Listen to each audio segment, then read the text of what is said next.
Yeah, I was. When I first turned on, I was on Discord because I wanted to test the video quality on Discord because I got a new camera. I don't know if you can tell, and I have a new. Yeah. Okay. Yeah. Good. The microphone should sound better. I've got a whole adjustable arm and stuff. So, blue nano. That's what I got, and some fancy new noise canceling headphones. Okay. All right. Nice. So awesome. We are back.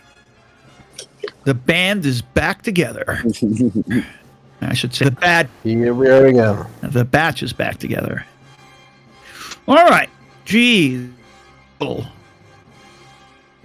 Could you remind us what sort of nefarious things were happening when last we left the Outer Rim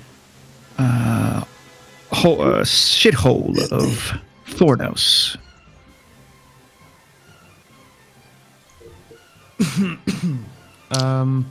Okay, we just had an ambush and we killed a lot of people.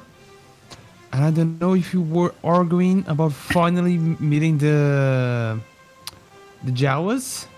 We would finally do this. And then we killed some guys, and we probably should be going around some castle thing because we found a map. No, there was a car. Okay, there was a cargo that we had. Well, sell it. I think we're mixing is mixing genres. Was it? All of a sudden, a dragon appeared, and please go on. We were fighting these dwarves, and then all of a sudden, a mind flayer attacked us. The Jawas are dwarves. There was the Jawas. We need to find them. I don't think we didn't meet the Jawas yet. The last thing I remember was that we had taken over that warehouse. We had set up an ambush. We fucked up our enemies. There was a box truck that had gotten fucked up by IG. We went over and killed the dude in the box truck. And then yeah.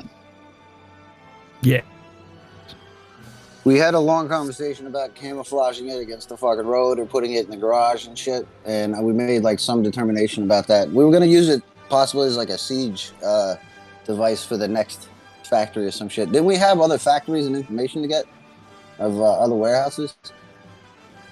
We had left one of the guys alive to ask him the other locations of the warehouses that they visited, I believe. Or Kai, are we setting up for them to come in, or we already did that? Well, because they were getting ambushed when you and I were, doing our thing, fighting the fucking two dickheads last time. That's all I remember. We were trying to get back to them. Well, you guys had a fair amount of violence over the last 24 hours. Self-defense. As a matter of fact, I mean, I think you. Well, Well, I mean, yeah, I just, self-defense can be violent also. I just said it was violent. Yeah. I gave no judgment as to the nature of the violence or the reasoning for it. I merely there was a lot of violence. I just want to throw this out there that you three fucking Jedis are the reason that we don't have a new player. As a matter of fact, I was talking to a new player, someone that Anthony introduced me to, and trying to explain. He seemed to have played at a very action character who seemed pretty cool, and he kind of wanted to know what was going on in the story. And I told him, what the things were that you were actively looking for, i.e., the bounty on a major smuggler, trying to find your lost mentor, and possibly visiting a old friend at a university, ancient artifact that he thought was. On the other hand, I did have to tell them that in reality, he was trying to take over the criminal underworld of Fornos. Point the player,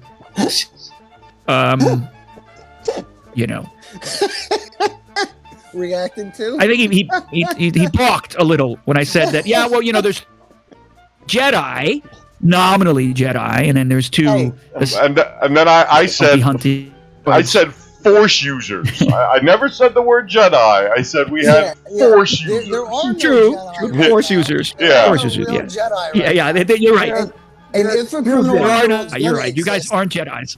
if the criminal world's gonna exist, we might as well be run by morally just good people. We're just providing a service, a moral compass for the underbelly. It could. I mean, just.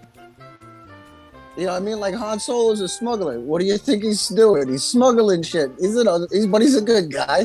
He's doing it. He's just making the greasing the wheels.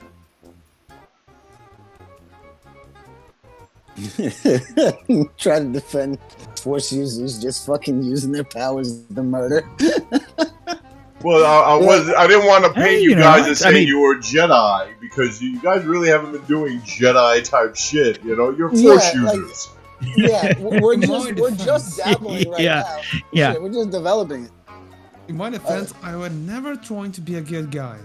Since the beginning, my Force equivalent morality has been going down. Boom! There was one night where you had to drop your shit by double digits. Where I remember was like precipitously. I think he lost like 20, 30 morality points one time. You went from like middle gray area to no, I know what I'm doing. And I knew. And somehow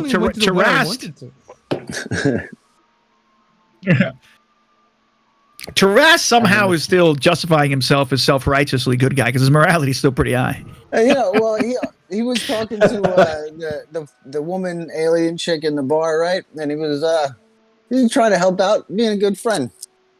In between just watching robots hack apart body parts and put them neatly arranged in crates and boxes. Always hose off the robots afterwards, Or no, I just like the bloodstains. Yeah. And the only good actions happen in the tavern. I don't know. It's the name. Yeah. Yeah, the cantina. While drinking. Cantina. The cantina while drinking, and that's it. The rest of it was this is almost becoming a Warhammer campaign. This recent years. You're right. Well, yeah. You're right. We're on a freaking human planet. We're trying to escape. Everybody's trying to kill us. Yeah. We Repentier like a Doom Eternal. I don't know the name of that game. It's basically this what's happening over here. The whole thing. This is gritty, full contact Star Wars shit. This isn't Yeah. stuff. This is real world Star Wars shit. Yeah. It's Star Wars written by Quentin Tarantino. It's something like Reservoir Star Wars. Yeah. Reservoir droids. Yeah. This is the real Pulp Wars. Yeah, that's it. That's what we'll name. The focus here is much more in the wars than in the stars. That's kind of. Oh man! So with the truck, I thought we had like info because Spina every time he rolls for fucking slicing, I didn't know you can get that many yellow dice fucking for a roll.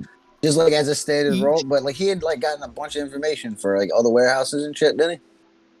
Well, so remember you guys had your first. There were two assaults essentially, right? Because I mean, you killed the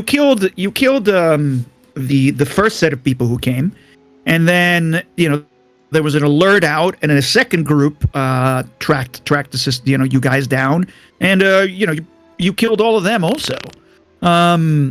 So Oh, shit, you've, we got if a I first remember one. correctly, yeah. So there was essentially 2 assaults.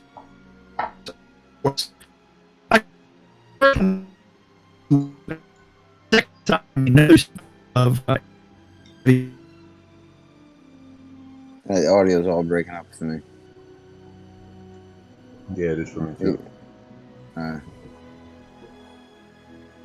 But yeah, hey Spina, what was our motivation? What were we going to do? and actually, that truck, I don't remember if that truck, I don't remember if it got away or not. I think that truck might have gotten away. 'Cause what happened is that while the assault was happening, where it was involved Murgo, Tarast, and you, Sykin, I believe that IG-123 and R7A1 had gone over to our contact and started dealing and dealing. Wait, you're talking about when we left, when the party split and the 2 people broke off and the other people got attacked? Yeah. Because, I went with R7 unit and I was like jumping around on the roofs, killing the fucking 2 people following us. I don't remember what we were going to do. Oh, yes. Yeah. Like, why were we Yes, gone? you What guys. were we Hey, We were going to go talk to the Yeah. Toydarian to tell him that we had a bunch of items to sell. the fucking trade. Oh yeah, you already spoke with the Tardarian before and like hashed out some kind of deal for him to get rid of everything at once. So we were going to meet with him. Yeah. Yeah, We're I gonna mean, get a you ship guys have already done a lot of wheeling and dealing with them.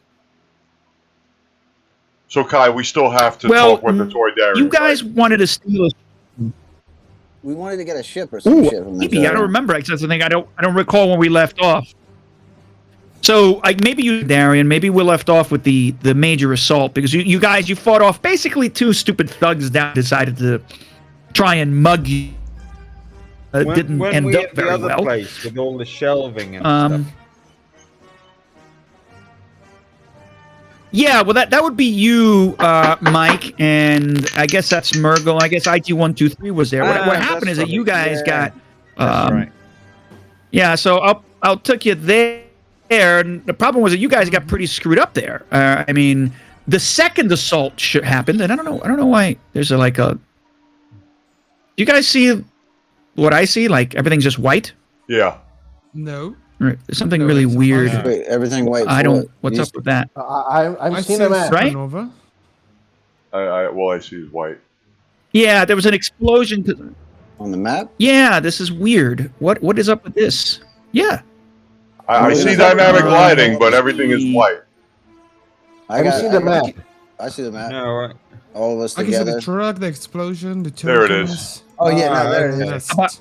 How about now? Yeah, Yeah. because I had Yeah. How about now? Yeah, it's because I just turned off dynamic lighting. because I'm gonna turn dynamic That's lighting back on. Yeah, it was something really weird with dynamic lighting on this map suddenly. I'm gonna save it. It's all Is it white again. Nope, there it is again. What the fuck is up with that? We're stuck inside Yeah. that room. If we leave that room, I if can- we I leave the can room, we see should it. be fine, right? I can't see. Well, Yeah, once I gotta turn the dynamic lighting off. I mean, like, yeah. none of Okay, us have, I'm just gonna like, turn the night eyes and dynamic shit. lighting off. I don't care. We only need the map for like strategy. Yeah, but you guys, the dynamic lighting's off now. I mean, you guys should have no problem being able to see stuff right now, right? if we move Yeah. to a new area, you can always No flip issues it off. seeing, right? Yeah. Okay. So. Oh yeah, I remember that corner's where we threw all the bottles and shit. That's where the truck is down in the corner. Yeah. Oh, is that the truck? Yeah. So what happened? I guess this truck was another truck. You guys brought in this other truck for some crazy reason. We were gonna use it for siege because there was a. we got information for the whole shit we're supposed to go on to that guy's fucking stronghold, the fucking like mafia leader, whatever. We're gonna blow up his fucking front gate and raid the place. Yeah. So here's the thing, right? One of the things that happened is R7A1 was able to hack into the simple Nextel telecom, not simple, but the telecom Nextel kind of private network that these guys are using to communicate, and because you guys were able to grab a whole bunch of the comms, the comm links that these local smugglers were carrying, and so that's how come you knew that there was a second group that was heading towards you, because The second group had been, various groups had gone out checking the different areas because the first guy, the guy in the major smuggler who tried to run away in a truck that IG-123 eventually took the hell out of, like, he kind of called out that there was something happening, and they started investigating, and that's when they eventually narrowed it down to this small warehouse, and you guys blew the fuck out of those guys again, blew them up. Okay. There was a fire, as and so on here. So I think the fire, we can say the fire is probably gone now. So I'm gonna get rid of the fire.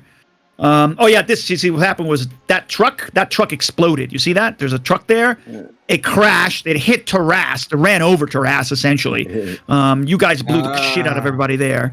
I believe one of the smugglers ended up running away. Some of them ran away. And then someone else brought this truck. I didn't watch the last video, I'll be honest with you. So someone else decided to bring this truck in. Yeah, and park it. We didn't want to leave it outside because we didn't know if we wanted to put it in the alley or camouflage it or any of that stuff. That's a different truck you're referring to. That's another truck and a different one? That's a totally different truck. We need one that flies. We got to get a truck that flies. So this might have been the truck that they came in, and then this was like another. I think that what happened is someone else came in a car, and it's essentially not a hover car, but actually a car, and crashed and blew up. There was the explosion. Is there any of the vehicles that look like they're serviceable? I mean, did any of these we just pull in because it still work? The truck. This truck works, I believe. That's not. I don't think this is the original truck. That other truck was broken. If you remember, IG-123 essentially blew out the levitation system on the right-hand side. Yeah. Yeah, I mean, this truck went on fire, and I really don't know what the situation is with Taras, but I see IG-123 and R781. Didn't you guys come back? Isn't that you guys bring this truck? Yeah, is this you guys? We came back because there was a possible ambush, right? Yeah, we had the short, long comms, and we were doing like the walkie-talkie shit. Sure. And I don't think Taras went down. He definitely went unconscious, but I think I brought him back to life with the Okay, yeah, because he was pretty fucked. I remember you guys. I've only got one wound and 6 strain at the moment. Yeah, because you must have been healed. Yeah. We left one guy. Yeah, because you got these two schmucks in the back. I think R7 used all the packs that we bought to bring every biological thing back. Yeah. Probably. Because I remember the whole fucking R7 unit telling the IG break his fingers, get information from him. All right, give him 5 credits. Fucking shit again. Yeah, that was like 4 or 5 sessions ago, though. That was in the hangar. No, but you did that. Yeah, you did that to the fucking guy again. It was like a callback. It was a callback to that shit. After just a question. After I remember that we got information from these 2 guys in the top here. We use like a kind of torture them, and then I kill them to achieve information. And then after that happened, what happened? I'm trying to remember, but I don't know what happened. Wait, you killed these 2 guys? I think these are 2 new guys. I think. Remember, I think you missed it. Didn't you miss one session? You missed one session, didn't you? Yes, I missed. So these guys work for us, don't they? Like we eventually coerced them into working for us? Something like this, I believe. They were like low-level guys. One of them had like a shitty jacket uniform on that didn't fit him, and he was like in charge of him, and he was like suspicious for some reason. I don't think we ever found out why. That's the hangar, dude. Those. That was the other group. That's in the hangar. You guys are mixing stuff up. Remember, the reason you found this is because the little furball guy who first kind of got himself into the ship and tried to steal it. He brought you here, right? And you killed the other 2. Actually, no, you killed some other guy who was faking himself to be an inspector who seemed to be essentially running this little gang. and the two mechanics. You didn't kill them. They were just two schmuck mechanics who were caught up in this extortion ring, essentially, and you convinced them that you were going that they were going to help you steal a new ship, right? But that's a bunch of people over in the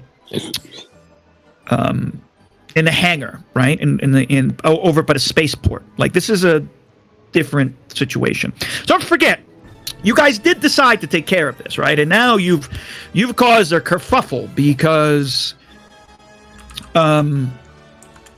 the interrelated smuggling gangs have now been assaulted twice by you guys, right?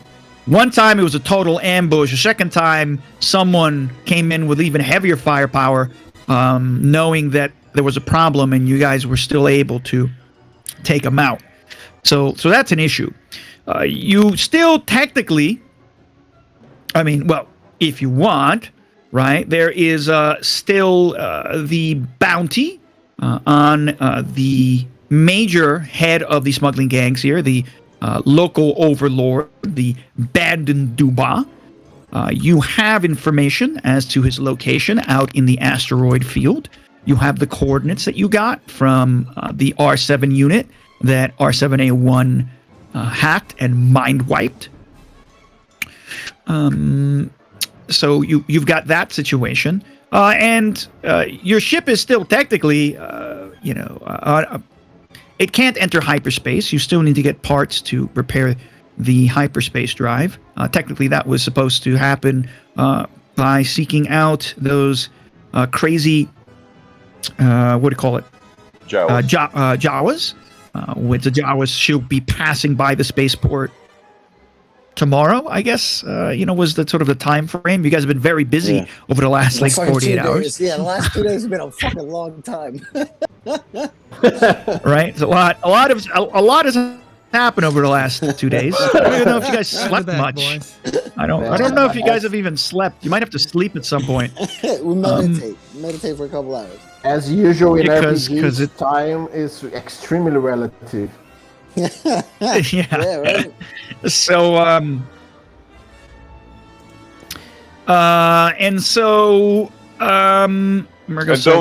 we have the wasn't there somebody else who approached the Jedi in the market and told them of another location of items, smuggled items?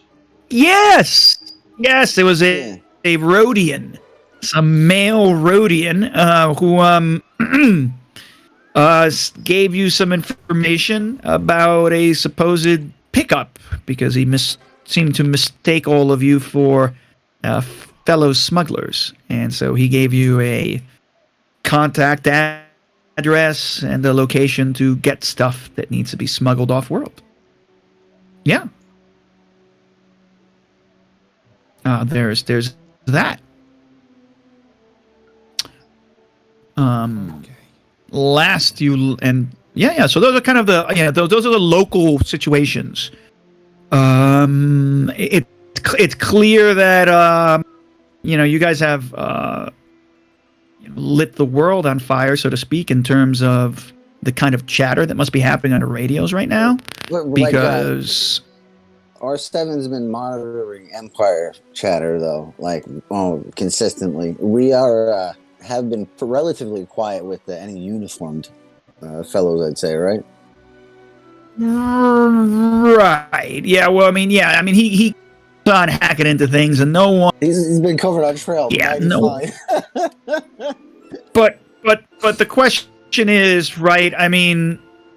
So you guys have been brazenly attacking and killing multiple sets of smugglers, right? So if you think about it, from when you landed, you attacked and killed one set of smugglers, and one of them ran away. You attacked a second set of smugglers from the cantina. You essentially attacked a third set of smuggler criminals in the spaceport. You attacked and wiped out a fourth set of criminal underworld individuals when the first ambush on this, and now you've actively killed a 5th set. All right, So- so I understand all that. Given all of that, though, the few times any person other than IG was seen on a camera, I think R7 was able to get rid of the feed. And there's just a random IG unit on the loose murdering fucking everybody. There's a randomly Sure, IG unit splattered in blood everywhere. Yeah. I mean, there's an IG unit. You know, like he looks like an IG unit. So, like, how much do they really have? Much probably I am the only one IG unit in the whole planet. Yeah, probably. Yeah, and the killing spree, and that's it. It's out there, ring, right? No one fucking cares. So, I believe. I mean, the only thing is, I mean, you guys didn't. You guys were almost arrested by them. Except IG-123 actually got you out of it by claiming he's a bounty hunter. Oh yeah. We didn't. I mean, and you were my They trainees. should not give a shit about us, but they still do it. well, they might not except, right, you know, now there's a lot of violence going on. I mean, at some point they might be interested. I mean, gangland violence doesn't matter until innocents get hit, and or It's business. perhaps Even business. on the other hand, you know, you have no idea if any of the planetary security forces have a vested interest at all in any of this contraband. You never know if that's true. If they are somehow involved. You are destabilizing the balance of power momentarily in this place, so you don't know what's going to happen. I don't know what's going to happen either. We'll see what happens. You know, okay, so Have we checked the loot that's from where we are right now. Have we checked the area we're in for any loot that we have? Do we still have supplies and logistics and crates with us now that we're trying to get rid of? Is that one of the things we were seeing the Targaryen about? Yes. I mean, yeah, this whole warehouse is full of common goods, right? There's nothing, you know. Yeah, but let's say there's no illicit. shit. You don't want to. Yeah, I mean, there's water, there's food, there's you know, machine parts. You know, nothing. You know, there's no drugs or guns or anything. You guys already have that on your ship. Yeah, but there's halfway to common service goods to be full army. resold. Yeah. I mean, this could be stuff that's kept might be for resale, might be for distribution amongst other smugglers, might be for just, you know, limiting the amount of supply available via normal channels and selling it on the black market for a heightened price. I mean, It's like the, you know, we all know what happens. We all know. Yeah. I mean, we all know what happens when there's a dwindling supply of toilet paper. I mean, oh shit, you know. yeah. Commodities become fucking valuable shit. Like, you know, if we had if there's a box of cigars in there, I bet you that shit's not going to the fucking market. You know, that's going to some fucking some vested interest up in the chain, the Republic. But yeah, just the amount of goods. You get either like halfway to servicing an army, you know, all you need is the weapons, but you get the food and the shit like that, or it could just be the money going in the pocket of one of these shady business people. But we got a truck and motivation, and shit. The Targaryen the Targaryen did say that he was going to be able to get us a working ship of some kind, right?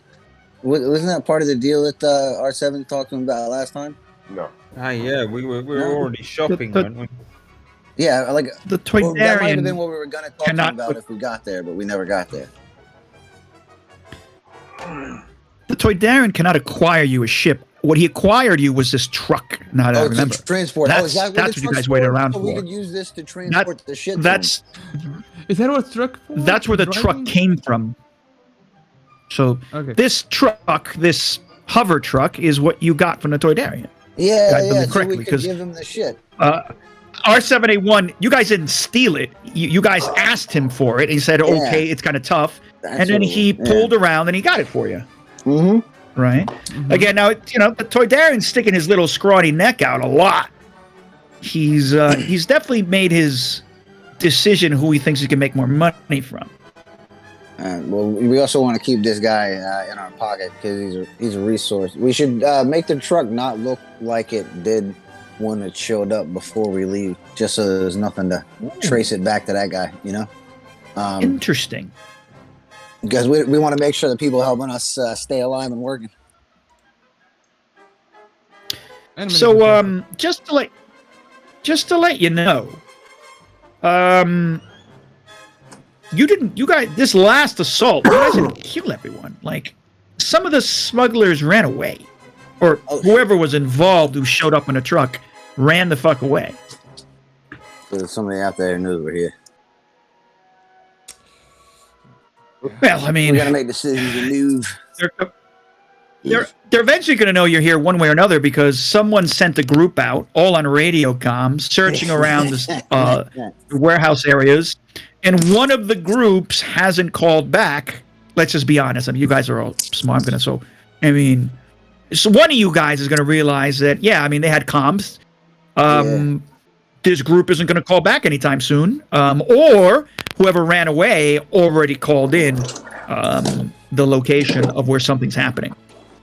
Well, and it may be described, I guess it would have seen, but they should have been able to identify or at least describe one of you, whether it's Tarast, whether it's Murgo, or whether it was IG-123. So, yeah, someone's going to put two and two together and notice that there's a pattern.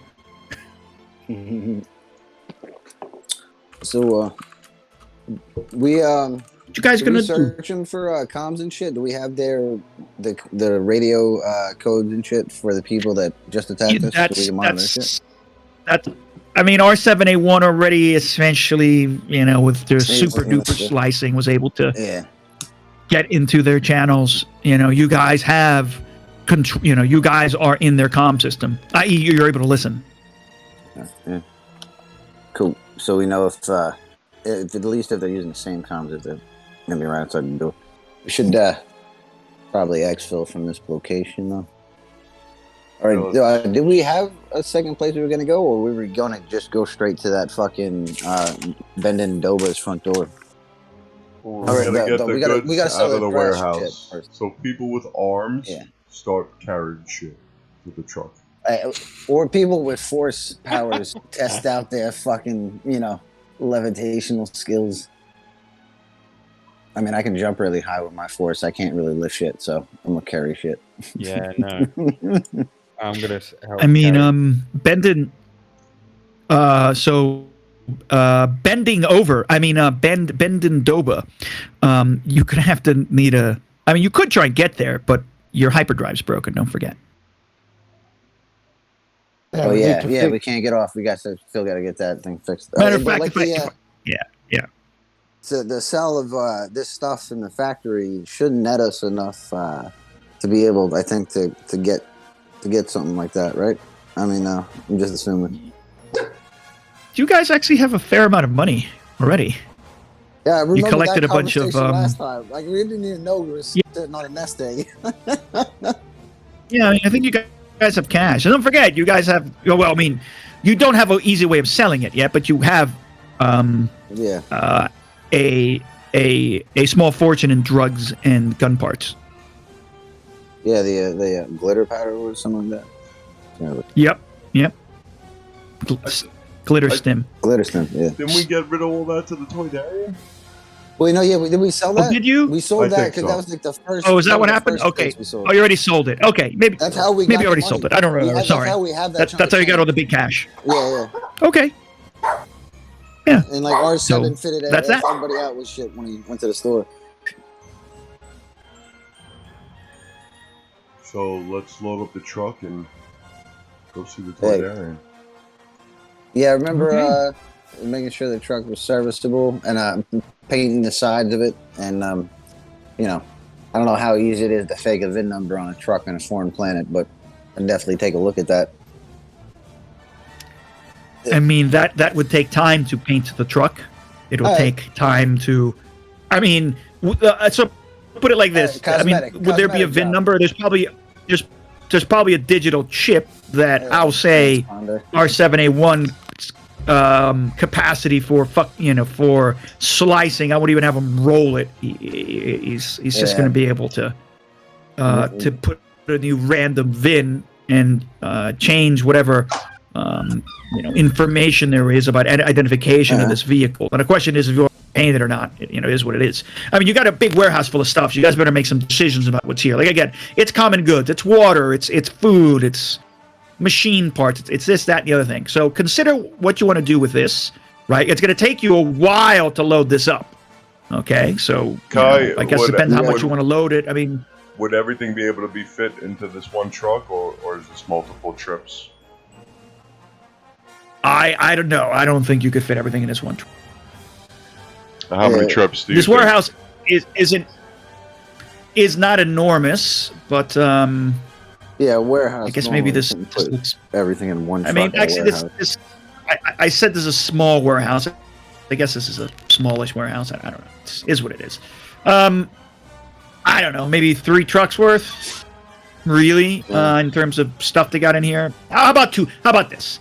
It's 2 trucks worth overall. It's 2 trucks, worth, right? Because it's not super filled, but it's pretty stacked with shit. 2 jingle trucks. They're fucking just stacked. The jingle trucks in Afghanistan, they were stacked so high, the shit would mushroom out of the top of them and like defy gravity because it would just be shit packed on shit. They would like weigh itself down. It's essentially like what they do with donkeys in like Mexico, Yeah, like overly burden them. But it works. They fucking drive through the mountains and shit with those trucks. Just very slowly. I like the detail. All right, so who's gonna stay and watch the shit while we go and bring half of the goods to the Toydarian? Well, first, while we're packing it up, should the R7 unit, since he's not packing the truck up, should something go on the roof or look out for security and shit and be visible, so like we don't get attacked because he said it's gonna take a long time to pack the whole truck up. Yeah, we cannot let the IG unit outside looking. We cannot have any biological of the fourth users because one blow of the wind and we fall. So I think it's better to let R7 looking out here. And then we take IG, everyone else get in the truck. We drive, IG gets in, stay behind in a truck compartment. So no one gets crazy when see him. We go to the place we have to take out all the cargo and then come back, take everything back, and then we take R7 with us. So I'm gonna guard all the goods in case someone comes and steals them.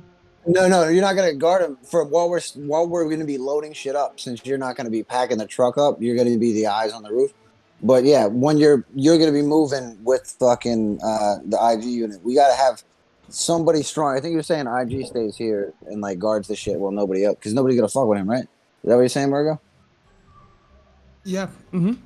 I concur with that. I agree. Yeah, like you are a visual sight. You only got no arms to help us load. So while we're here packing shit up, we don't want to get attacked. Mm-hmm. But yeah, and then the force uses we gotta pack the truck up and move it. And then you said, how long is it gonna take from when they leave to do a fucking full trip, drop off, and then come back and load up? Come back to load up. It's a few hours. So yeah, I mean, just as long as it takes to load the truck up, it's probably just as long as it's going to take to unload the truck. But how long is the drive to get to the place? Even though it's a hover truck, like even if it takes like an hour to get there, and then it's going to take 2 hours to unload the truck, and it's going to take 2 hours to get back, it'd be like a 5-hour trip. Yeah. If we manage 2 hours, we're gonna be really good at this. Maybe we might take 1 day. I don't know. Maybe we have to. If it takes a day, everybody and their mother's like gonna know we're here by that time though, because there's already people disappearing. And every time somebody comes to check on us, they seem to never go home again. Yeah, so we're went out with 2 platoons practically. Kai, how far is the Toydarian from our location? The Toydarian's essentially across the city, right? across the spaceport city. Again, look, this is not. This isn't, New York. It's maybe the size of Queens. It's the size of a borough. I mean, it's a shitty spaceport. It can't be that big. I don't even think it's that big, right? I think it's probably. I think I told you guys it took you an hour to walk across town. Yeah, because that's what when we hour and a half to get to meet the Tardarian. Oh, okay. Yeah, so this isn't this isn't the megalopolis. It can't be. It's a shitty spot. Probably in terms of the reality of driving through. Yeah, but it's it's shitty narrow streets. There's no highway. It's all small and twisting, labyrinth-like. You never got to think twice about it. It's just another fucking spray painting. Is it like driving around London? Traffic circles and shit. I mean, strolling small ass streets, everybody going the wrong way and shit. Be like, it's the Autobahn. There's no speed limits. Yeah, so I mean, this is like a crappy industrial area. It's in a big it's an industrial city. I don't really have a sense of scale perfectly, but an hour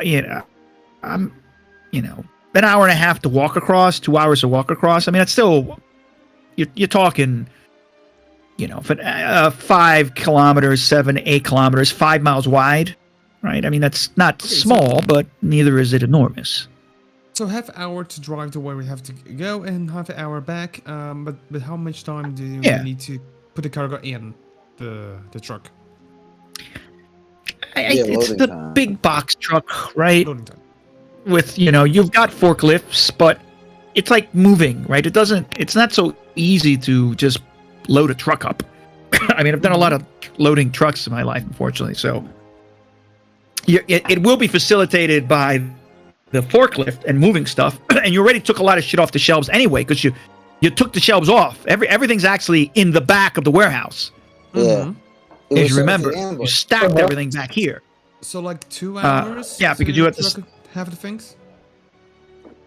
I mean, there's a lot of you. There's 1, 2, 3, there's like 5 of you. So I don't know, an hour between all of you? Yeah, like all we have to do is put the pallets in the back of the truck and strap them down. It's a lot of manual labor, but it's not complicated labor. You're gonna have to have the pallet lift in the truck to move the pallets around. You know this works. Yeah. And then stack the pallets with the forklift when you come in. I haven't really done a lot of forklift operating. Yeah, I just gotta tear the fucking shrink wrap on some shit. We ain't gonna be able to sell it. Keep the sharp parts away from the goods. I mean, so. Okay, so like I said, I'm not expert. I think it's going to be around an hour to load the truck. I might be wrong. No. Hour and a half. Oh, 1 hour. When we drop it off to the get back. Tardarian, Yeah. when we drop off for the Tardarian, is he going to have anybody there to unload the truck for us? Because then we could leave more people here for security if he's got to have like a crew to unload when we get there. I don't know. He has. The only people works with him are the little. All right, so a 10-foot, a 2 professional. Yeah. So, by the way, 2 professional movers can load a 10-foot truck in less than an hour. Loading a 24-foot truck takes 4 hours, and a 26-foot truck takes 4.5 hours. So, but that's if moving a house. This is like heavier, and you gotta, I don't know, 40 an hour. I'm just gonna put it at roundabout. Right. That's Okay. pretty cool. Because this is bigger than a 10-foot truck. In reality, this is not to scale. This is probably this is like a 15-foot truck, right? So at least an hour. Half a semi. Well, I don't know. You guys didn't coordinate with the Tardarian. You just needed a truck and said you had goods. So you're gonna drive your goods over there, I guess. Yeah. Okay. Well, I mean, we informed him that we had a whole load of shit that we wanted to unload on him. I mean, we were talking. I think when R7 talked to him, he was saying that prepare for warehouses full of goods to be coming.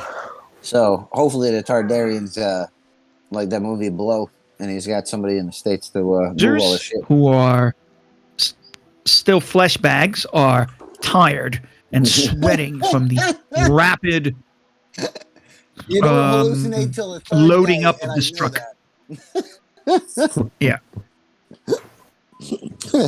You're starting to actually feel the sense of exhaustion as you've slept very little since you've landed, and it seems that just hours and hours have passed by, and it's definitely nighttime now. And the stress of battle and the strain and the muscle aches are finally catching up. Luckily, you felt a reprieve that none of these immoral criminals have come looking for you yet at this at the warehouse. But the tension is high as you realize that every move you've made yourselves more and more not visible to the populace, but certainly known to a sector of this planet. And so Sykin and Tarast and IG and R7A1 and Murgo stare at each other in the truck. Half the cargo has been stored in the truck. The rusty, wheezing forklift is sputtering with some smoke as you have pushed its servo motors and strained them.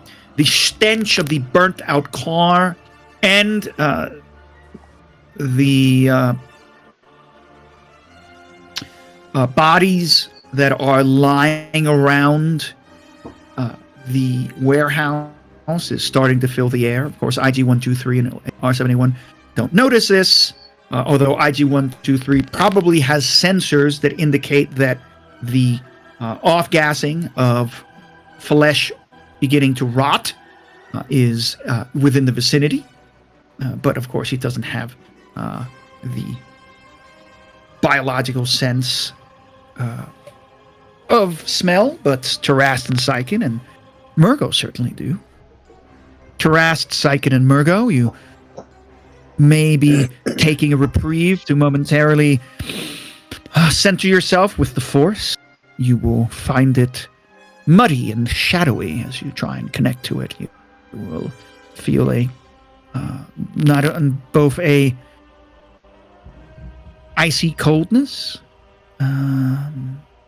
but an icy coldness that surges with power as you calm your mind and use the midichlorians in your blood to touch the Force.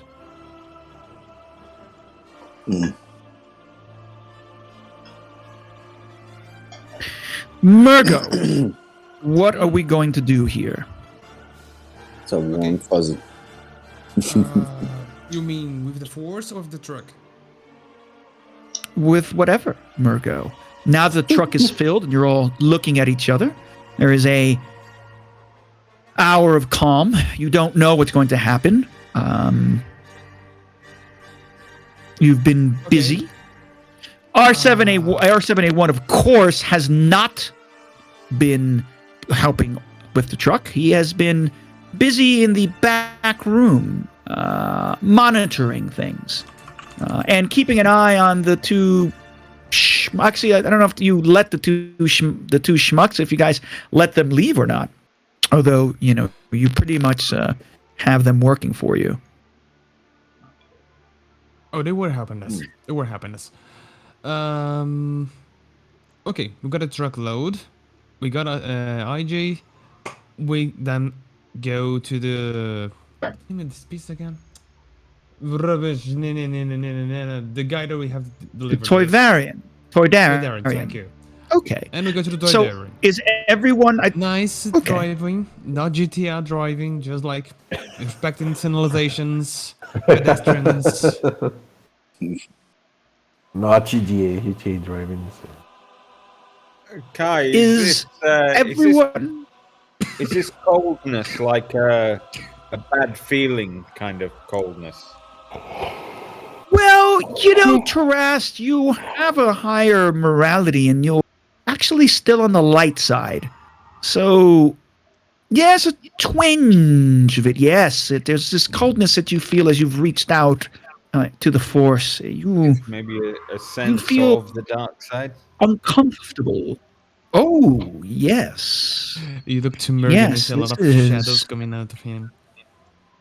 Tarast, in your, I mean, you have a little bit more training, and you can even use a lightsaber, so you know the significance of this, right? I mean, sometimes you have to reach down into the dark side, but there's always a danger.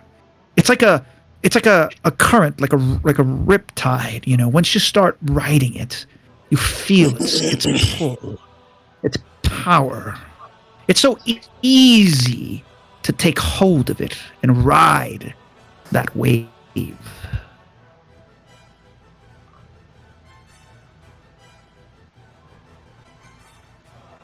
There's no. I can't roll force, can I? Well, of course you can roll force. You roll force every time you want to use a force power. Oh shit! God damn that fucking cable. Yeah, so I mean, but to roll force, it depends what you mean. Like, Yeah. it's not a knowledge thing. You don't have to roll to know this stuff. I'm just saying that, you just have a sense. I guess what I'm asking, would rolling something like perception help me? Oh no! I'm just gonna tell you what you're feeling. You know what I mean? You're feeling this because what's your morality right now? It is. I don't remember where everything is. It's been a little while. Yeah, 84. Yeah, 84. Yeah. Damn. Wow. Somehow Had a good somehow boy here. Tarast, with all his involvement in horrendous activities around him, is so centered and strong in the Force that he has, that it has been needed. Well, I mean, it's there. It doesn't pull you. It's around you. But you can see that you have a sense that it must be pulling on Syken and Murgo. Certainly your training is enough, if you can use a lightsaber, that you understand what happens and how you feel as you use the light side versus the dark side. And there is, you can sense it. You can sense Coming from the growth Syken of the dark and side. Murgo. And Murgo. Murgo's been quiet, but he has been unfazed by what's around him. You have seen his anger and his rage. You have felt it course through him. It comes off him in waves during battle sometimes. It's force sensitive enough to feel the spike coming from him through the forces. I mean, whatever it is, however you may want to take that, it is clear that Murgo is been able to take his anger and direct it and use the Force with it. You're not a Jedi yet, so you don't fully know the consequences of what this all means. And it's clear that Can I say to Murgo and Syken, your feelings betray you.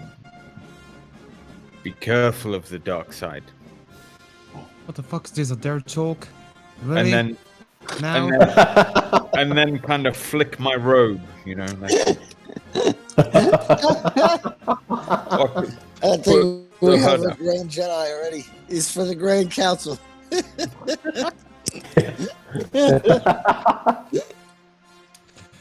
okay, there is. Okay, I'm sorry. Should I have talked Rest to you my like hand this? on my saber.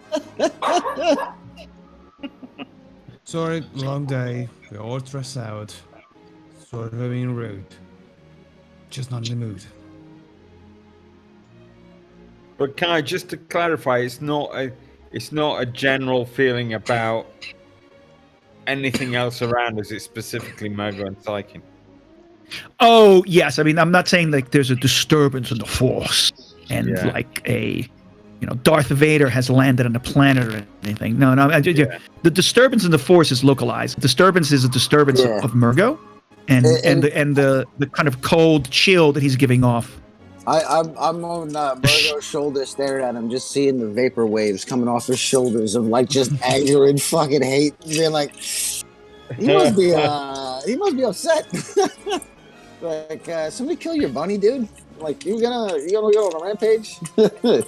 But people that are good with the dark side are pragmatically useful if we have a mission. So, objectively, it doesn't hurt to have somebody who can just go a little wild sometimes. Yeah, I mean, I would say you don't even, psych and, depends how much, I forget how much training you have, right? It's difficult because you guys are not really Jedi. I mean, you were awakened to the Force, and you were able to seek out, essentially, a Facebook group of Force users. At least it wasn't a Craigslist. It was like a galactic dark web Twitter where you were able to find some other Force users. The mentor that you're looking for. We missed meetups if you were wearing a green shirt. It's like Tinder for Jedis. if you're not getting a feeling with the Force, let's meet up. Swipe right. Because if you imagine, there's no Jedi, right? They don't got wiped out, right? So the order's gone. I mean, that doesn't mean there aren't Force users. You just grew up and realized at some point, like the X-Men, that you had abilities and you could feel something, and you looked it up and you researched and you found like-minded people, on the galactic dark web.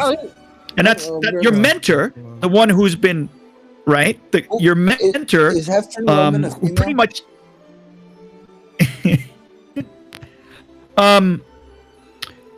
Okay. Well, hold up. I believe that's it. She is your mentor. She was your mentor, an older. If I remember correctly, if that's the name of your mentor. I have to look up my notes again because it's been a little while.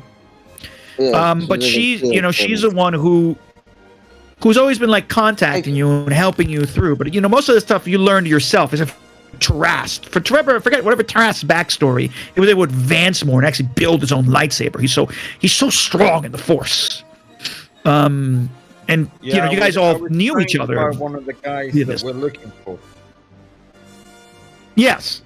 Yeah, I mean, I think you had even more direct contact with with your mentor, right? So it's actually a her, correctly, right? That's what we're just saying. And so, yeah, it's okay. So again, you're still looking for that mentor who brought you through. But the point is that none of you are very well trained, and so your understanding of the dark side is essentially that it's bad.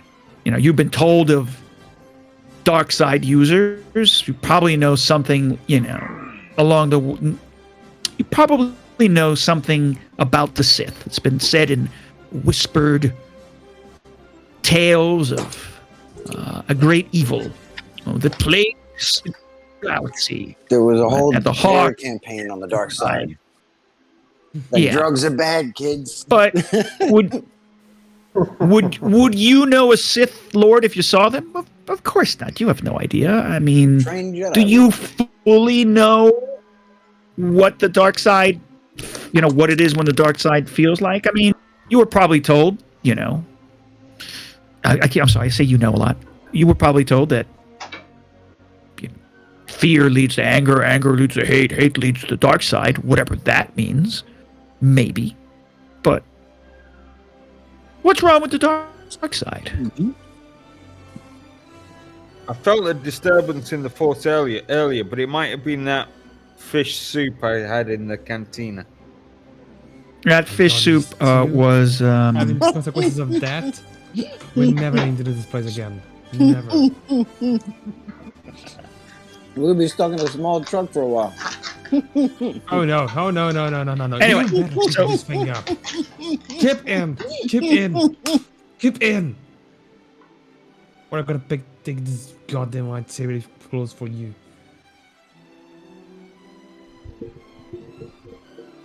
So Heth and Romand is actually a Twi'lek. She was a female. She was tall, and she had a different sized those tentacle Leku things because one of them was damaged. That's how I described her. That's in your notes. Okay, well then. So you are R71. You are going to know that someone eventually.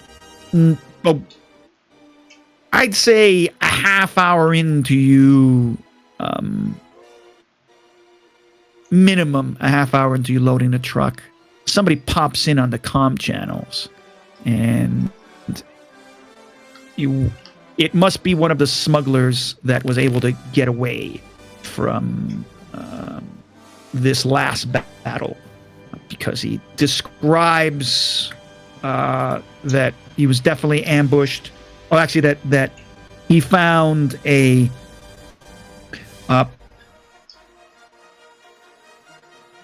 excuse me, I'm just gonna do that. Yeah, he found another set of highly armed thieves. They were trying to steal from the warehouse.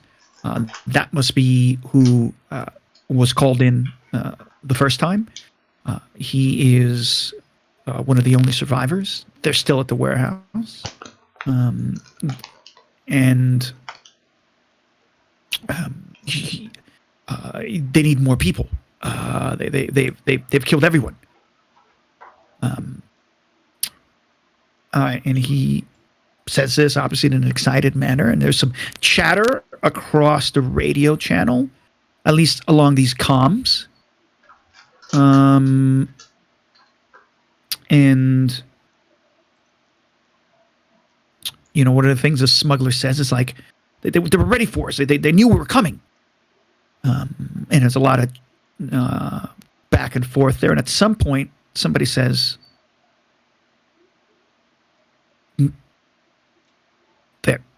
They're in our comms. They're in our comms. Everyone, switch comms now. And then there's silence.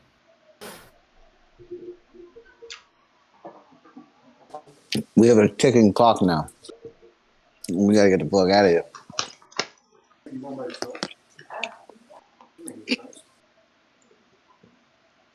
But so truck takes an hour to load, halfway into it. Yeah, I don't let anybody. Yeah, I don't let anybody in. else. I don't let anybody else know about that. Oh fuck! Just so they keep working. Yeah, we're already working to our best. Of course. Anyway. Yeah. So yeah, I mean that's then you load the truck up. So is anyone staying at the warehouse? Everybody going? I'm just that's another thing I kind of want to know what's going on. Well, now that they know we're in the comms, We're going to split the party again. I think that the one. Yeah, I think that everybody's with the cargo, right? Yeah, because we don't want to lose the cargo, and like if everything else fails, we need to at least save something. So I think we should at least we can lock up the fucking factory. If we come back and there's people there, they're not going to destroy the shit. Maybe we can kill everybody when we come back and just take it back over. But if we split the party and then lose the truck, then we're going to lose all the goods and shit. Yeah, because we need this truck. So I think everybody's with the truck, in the truck, around the truck. Pretty much guaranteed Sure. delivery. All right, you guys are gonna drive. It's gonna take you a half hour. Drive through out of this industrial area. It's nighttime now. You're starting to get tired. I mean, you don't know how late it is. It's you could check your comms. It's probably quite past your bedtime, so to speak. It's been a long 48 hours, and the truck is going to dustily roll in to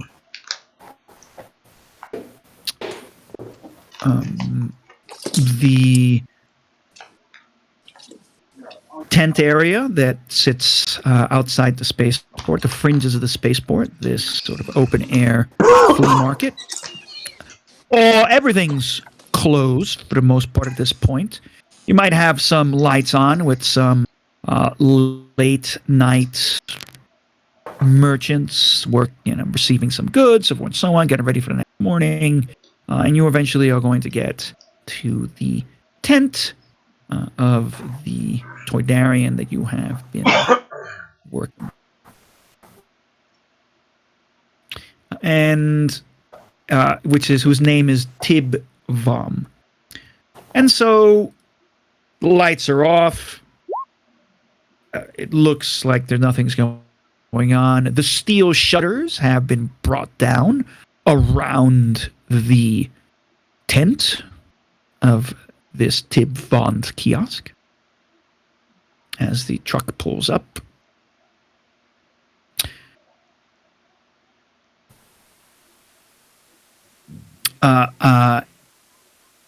R7A1, I'm sure that Tib Von probably told you to park it in the back or something. Communicate. Yeah, park it in the back and then send them a signal that you've arrived. Yeah, I'll park it in the back which get out and go knock on the door 3 times. Sure, right. And eventually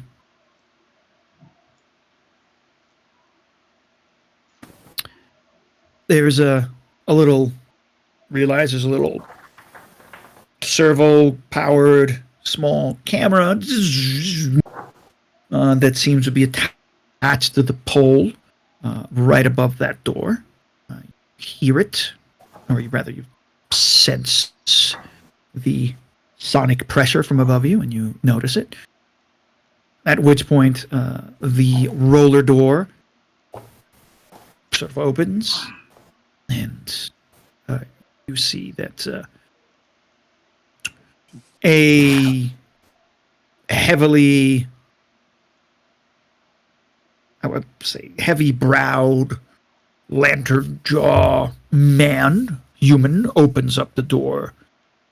He is wearing some kind of tech monocle over one of his eyes, like a kind of funky eye patch. He grunts at you as he looks down. Yeah, he's wearing some kind of heavy padded armor, it seems, and looks like he is wearing a sidearm. It's not in his hand, but his hand is at his side, at the holster, as he looks down at you. People will be. And he says something in a language you don't know. It's not necessarily galactic common. And eventually the Toydarian, you hear the Toydarian, let him in, let him in. Oh, all good. He all good, let him in. And so the door opens up a little wider. The lights are dim inside of here. It's quite hot in here. It looks like there might be some kind of heaters going on. Sometimes turn it on because it is cold outside, right? I mean, as soon as the sun goes down, it's kind of a high desert plateau, so it cools down very quickly, and it's definitely nighttime at this point. At least the sun's definitely gone down. And so you guys all go in. He's like, hurry. Don't take so long. Close behind. Good. And you guys all come in. And there's a Toydarian. A couple of lights strung up, although it's kind of shadowy in here. Tables are all, covered in all sorts of bits and pieces. He's got some sort of let's say, artificial, like a propane heater, like some kind of gas grill. He's cooking something on sticks over it, some kind of skewers of something. And besides his little street orphans that he seems so is working around him, or sort of running around, there's this big brutish looking guy who, he must be at least getting close to 2 meters.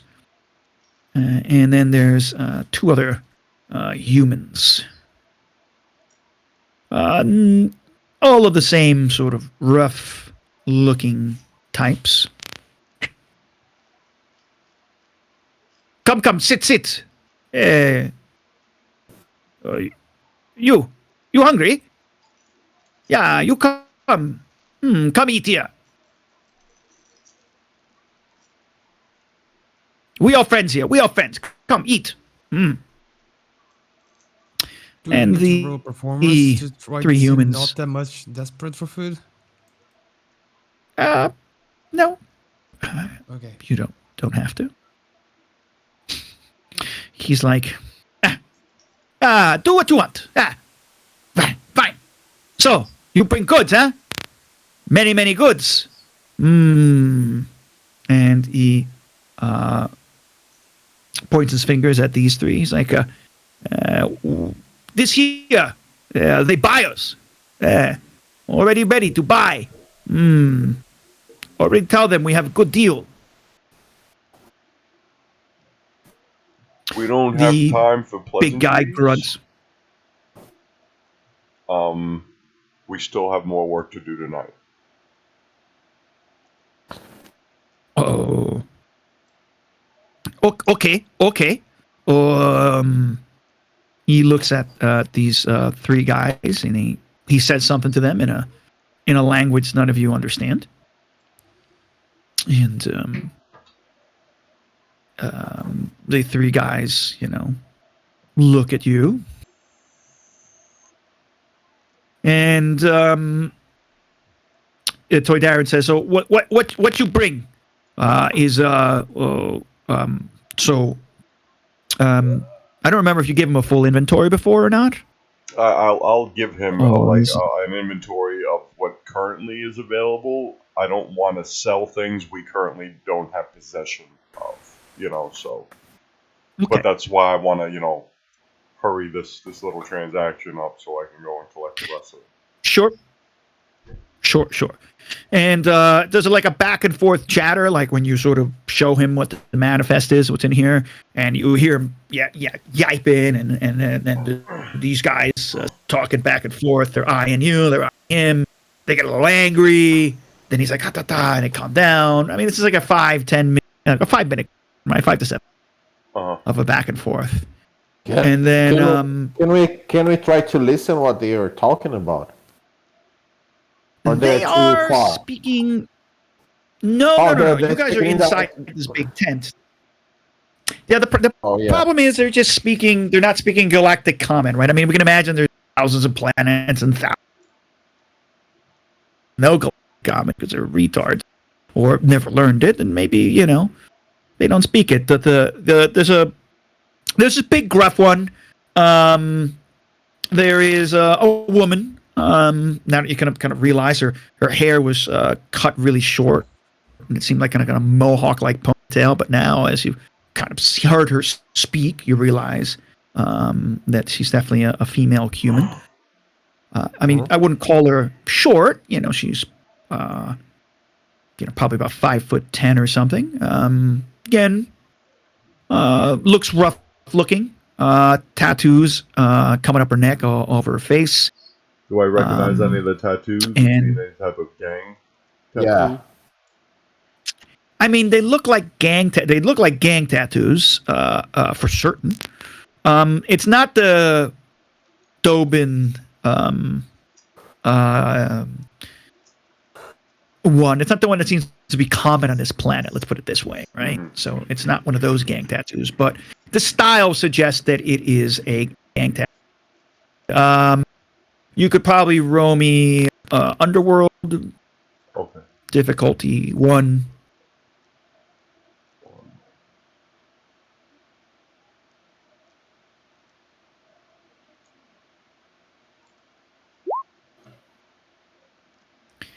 Wow.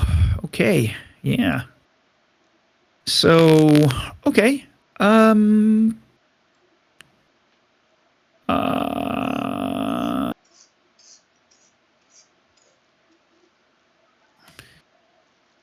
so, I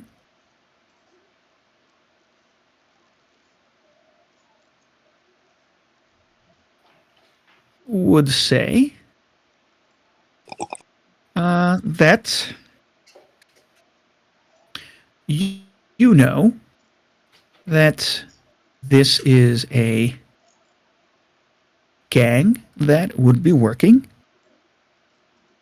with Muraga the Hutt of the Basadi Hutt Kashatik. Oh boy. Yeah. So she would actually know more about the routes that we got information on about that one time, right? The maps that we got through the Hut area. Maybe. I mean, this is just a smuggling gang. You kind of see. Yeah, You look at it, you know that's some Hutt related. Only IG, only R71 knows. Yeah, I was gonna say, what's he doing with Wait a this minute. information? Is he stockpiling fucking data? Exactly what he's doing. R71 is always careful with what he wants to reveal. So yeah, so you don't know who this is exactly, but weaved into the tattoos, you'll see the gang sign, right? It's it's like a carefully crafted Yakuza tattoo in that sense. Right? It's colorful and pretty, and it's got some string things, a little bit some tribal aspects to it, but in it, like you realize there's like a meta symbol, and that meta symbol is that of the Basadi Hutts. What, like in the 90s, And they then used you to have see, those little things in Mill Creek Mall where the little stands in the middle and with those photos that if you stare at it long enough, you could see a different picture inside of it. You know what I'm talking about? Yeah. Yeah, the magic eye. Yeah. Those magic eyes. You Like, cross your eyes yeah, after it's a a bit while. like that.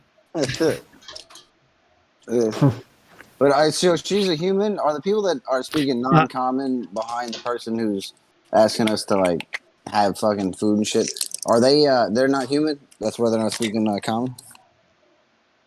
No, they're human. They're just not speaking galactic common. Does she? Maybe they've chosen not to speak galactic common. You don't know. She's different from everybody else. That she's like covered in tattoos and shit. Like, are they all covered in tattoos, or is it just her?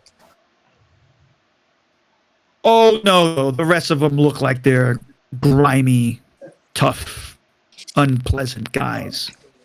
I would imagine, imagine a Russian prison gang.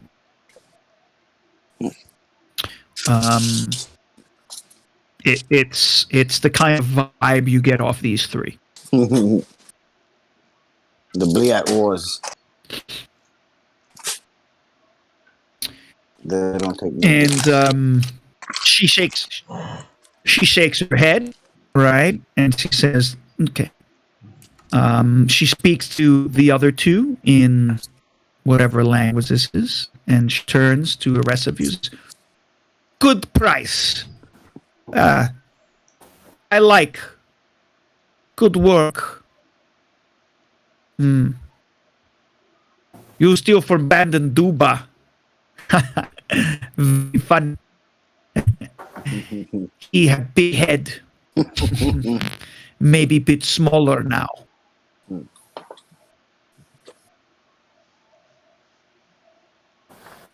Interesting group you have here. R7 unit. IG unit.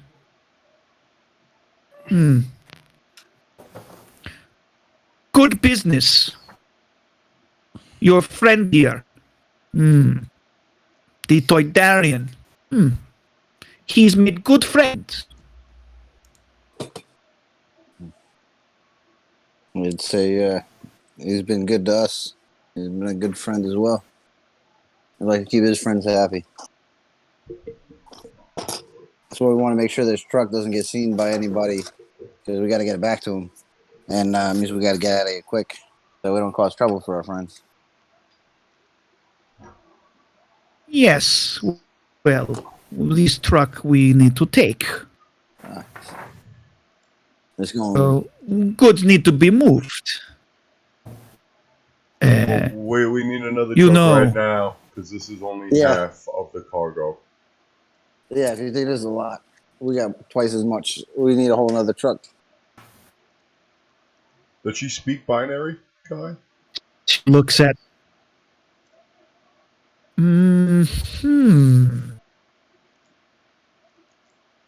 Let's have a roll of the dice here. See if she does. I'll say there is a 35% chance. I don't know how common binary is. I'd say 35% chance. Nope. I mean, if you will say something to her binary, and she'll look at you and says, What did little one say? I think I don't know, whatever it is you said. The IG unit could just be like fucking. I mean, he'd be like the voice. The Toydarian understands me, so I guess he could translate. Yeah, the toy. Yeah. Yeah. Yeah, so the Toydarian always understands, yeah.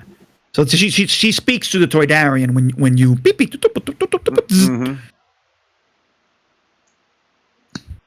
So And whatever you said, it was innocuous. The Toydarian will translate it. we need a new truck. If there's a Yeah. more armored, faster truck, it also would be beneficial. The And, armor maybe- is not maybe a- necessary. Or a friend or two. If they got fucking hands and Sure. guns. She puts her hands up and says, well, we can try get more truck for you if you have more goods. If this is going to be constant business, yes, we will be off-world soon, but we are happy to take more goods. Our ship has more space, lots more room for more goods. We have If you warehouses. we will take. We have warehouses. Yeah. Plural. He beeps twice just to insult. Warehouses. Yeah. Enunciate.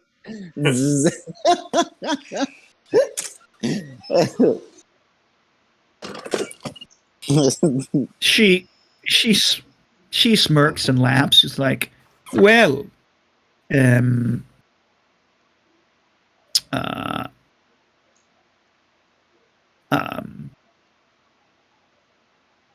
Vaughn, you have made better friends than I realized. You did not tell me how resourceful they are.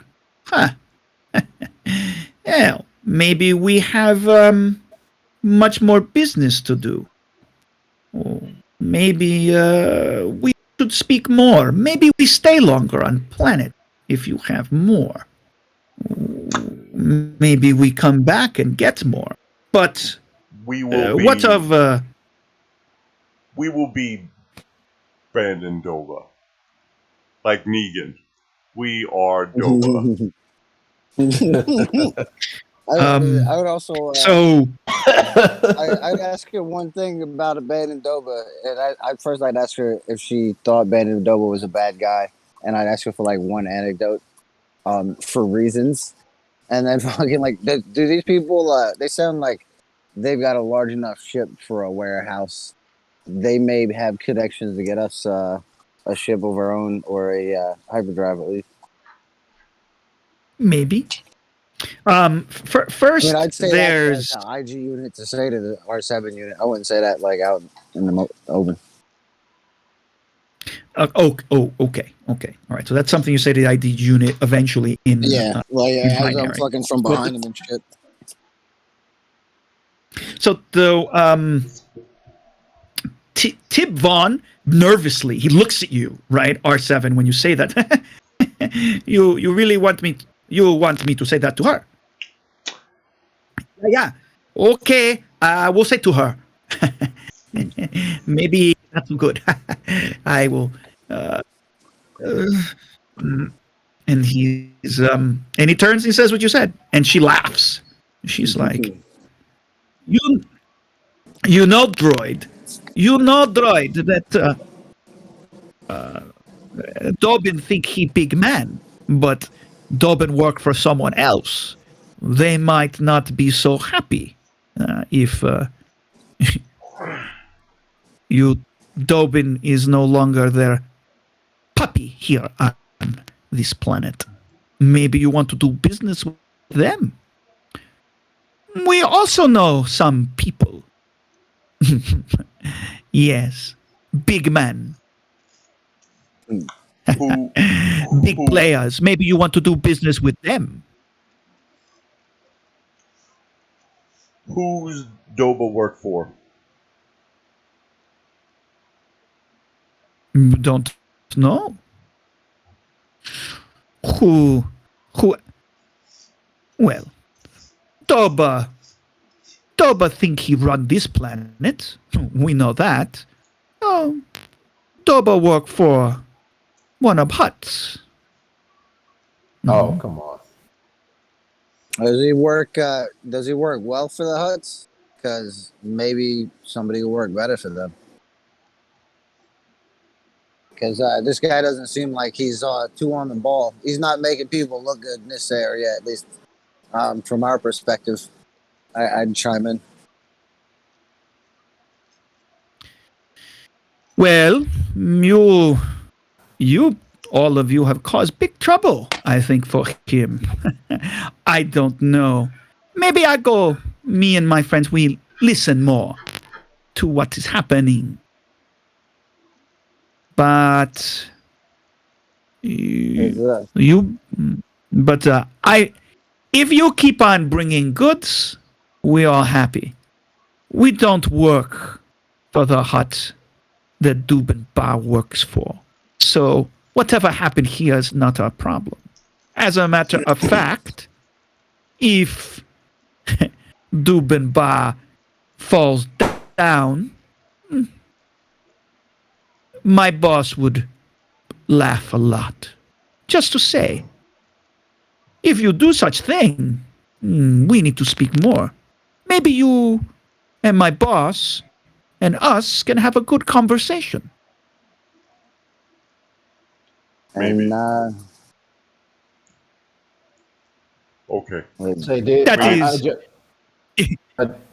I just entered the conversations, and by the probabilities that I measured here, I think that this is gonna happen.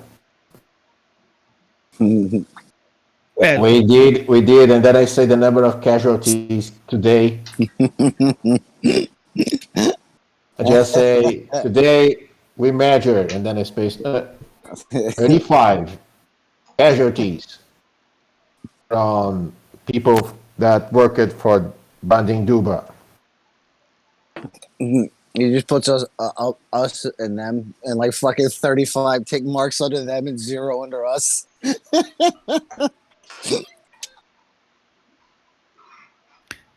interesting.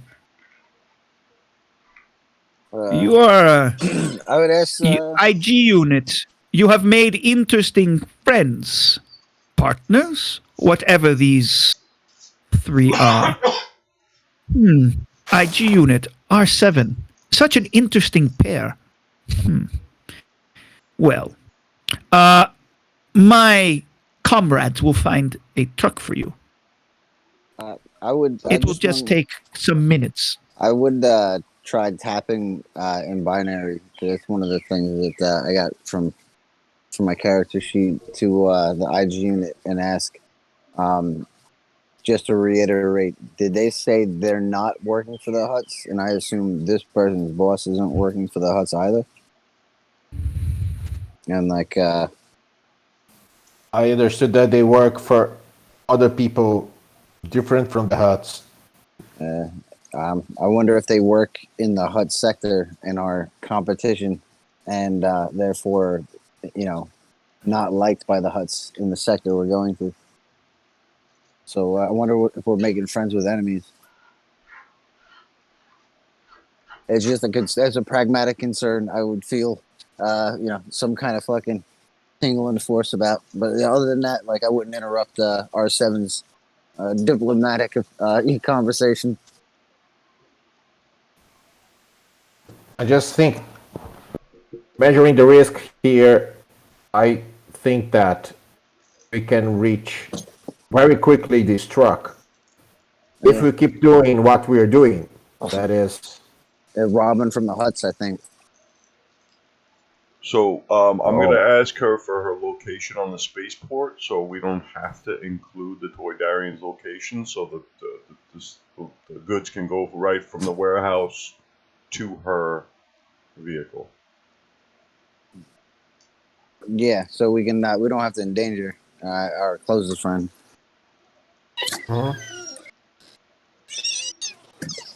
if they're stealing something from the Hutts, we will know. But by now, we need to. We get gotta out make it from look this. like it's this woman. This woman's the one who's stealing from the Hutts. Let's hope it's a probability, but it's also measured risk. Since we don't have a truck to transport what we need. So that's, as your meatbag says, let's bet. And I'd say as long as you keep the life support and the sewage system on and the fucking spaceship, I'll follow you. But if that Roger fucking that. if that toilet goes out, we may have a conversation. Roger that. And then I'd fucking fold my shoulders.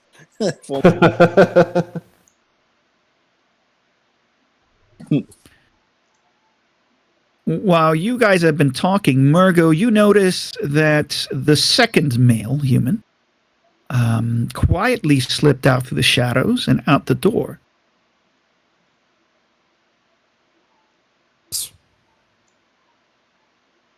I mean, he didn't do it in such a kind of, he didn't do it in some way to be super hidden. Just a conversation happened. Just this request for a truck. You probably noticed the woman said something to him in this language you don't understand, and then just while everyone's kind of chattering, he just very quietly moved off. I'm going to fill my bowl again a little bit and say, amazing sauce. I'm gonna just take a look outside if everything's okay. Okay, just a minute, and I going after the guy. Go for a casual walk. I'm going outside to take a look, see if you weren't followed. We've been tired. You need some fresh air. Exactly. Been long 2 days. But the sauce is amazing. The cook is amazing. I mean, yeah. So you probably have some, basically skewers. There's some kind of meat on skewers. You're not really sure what it is. There's probably some kind of strange sausages that are bubbling near it. You can dip it in, pull it out. Some kind of greenish sauce that has a spicy, hot scent to it. When you chew into the thing, it is extremely spicy. Your mouth fills with momentary pain from the hot sauce. Sykin begins crying because he can't. And your nostrils get cleansed. And so then I'm going to ask you for a simple stealth check. I'm going to say that it is a difficulty 2. Okay. Stealth worth.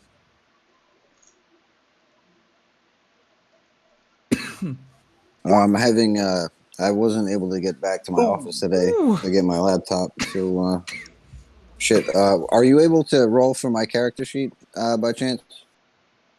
from the. Yeah, I can. I'm trying to pull up my I'll character open sheet it up now. I actually for you. didn't fucking think about that, but yeah, I'm playing on my my phone because I have problems with my home computer right now. No worries. Yeah, it'll be difficult, I think, for you to control the character sheet over the phone. I mean, there is a new Roll20 mobile app that is in the works, a beta version, because their first version was not very successful. But I don't think beta it's an been open publicly beta? released yet. Is there an open beta? It was. I signed up for it, but I never received any more information. So I don't think they're accepting any more testers. Anyway, so Murgo, you go outside. It's dark. You're tired. You start following this guy as he walks across Wait a minute. the dusty. When I say follow, end. do you mean that I'm leaving the place along with my plans, and I mean splitting like a little rogue that is going rogue? Well, I mean, the guy does walk out the door. He very quietly walked out the door and left. Okay. So if you want to, if your goal is to go outside and see what he's doing, he's moving away from the tent. So you would have to follow him. You can just stay where you are and just try and watch him, although it's getting dark now. There's not a lot of light out here. Because my main idea was just go outside, see if he was just taking an air or he was really going out the way that you described just now, and then I would come back. I mean, we did two failures. Okay. I could just like trip in the middle of the dump and make a lot of noise. He see me. I went outside too, but I didn't went after him. If he went too far. Well, what? Okay, he would have walked away. You don't know where. You would have seen him walk away. The problem is that probably when you were either coming back or leaving, you just slammed the metal door. You were a bit clumsy. You didn't get a good sense of its weight, and you thought you were closing it lightly behind you, and you ended up just crashing it and shaking the metal. The sort of the overhang, the metal overhang that ends up becoming this armored exterior for the tent. So that being said, you come back noisily. After that, everyone's talking. Again, this was kind of in the middle of the turns as you come in. There's no surprise. A woman looks at you, and she says, "Okay, you should have truck in some minutes. Then you will go and bring back. You say that you want where my ship is. You mean you are going to cut out your good friend here who introduced us? No money for him? Is that right, Toydarian? Your friends are No. quite. I'm not cutting out the Toydarian, just eliminating a stop. Yeah. Yes. Course. Hey guys, I think we should just keep moving. We sorry for disturbing the party. I know one of your friends already left. I'm sorry about that. So if you can, get to the business. Yes, all good. We take truck. She starts talking to the bigger guy. You notice that the bigger guy puts a calm piece into his head and takes out some kind of palm tablet, taps into it, looks away from all of you, looks down, spits on the ground, splurts out something really fast in this other language, and the woman turns to you and says, well, look like lots and lots of movement in city. Looks like Dubas, many little minions are out and about. Looking for someone causing much trouble and stealing from them. Points. Must be you. But you killed so many. Maybe you will kill more, if that is how it is. Very, very good. I hope that you live to tell me the tale. I want to do more business with you. I would That is ask, is some there of the anybody work. can we find out, or can we pay somebody from their group to find out their radio comms or new codes and shit that they're using? Since they're competition in the area, do they have any intel on Doba's men that we can maybe use to advantage our operations? Because we don't know how much they know about us at the moment, but I'm going to communicate that part to them. But we want to find out what we could about 'em. How much for? I mean, for the are you goods? asking her? Well, I'm talking to the IG unit. The big robots up in the front, and I'm tired of shit. So I'm just trying to express my thoughts. That's fine. Okay. Off the top of my head, I never made any calculation. Let's just say it's going to be a good number, right? It's a decent number for all these kind of goods. So that's something we need to figure out. I mean, they are common goods. So again, it's not anything hot property or anything like that. But it is, a truck full of black market common goods on a desert planet. It's going somewhere else. Maybe they want to sell it somewhere else, or there's even less shit. I don't know. It's a good price. Let's just leave it at that. I have no idea what it should cost, but your sense tells you it's a good number, right? You guys have covered quite a bit of cash anyway. I mean, I don't know what a truck full of goods would be. So, But okay. I got a question. Tarast, what are you doing while all this is happening? You're looking at these shady-looking, humans. These humans that look rough and tough. These humans don't look to you any different from the people who've been firing upon you, quite frankly. They seem to be the same kind of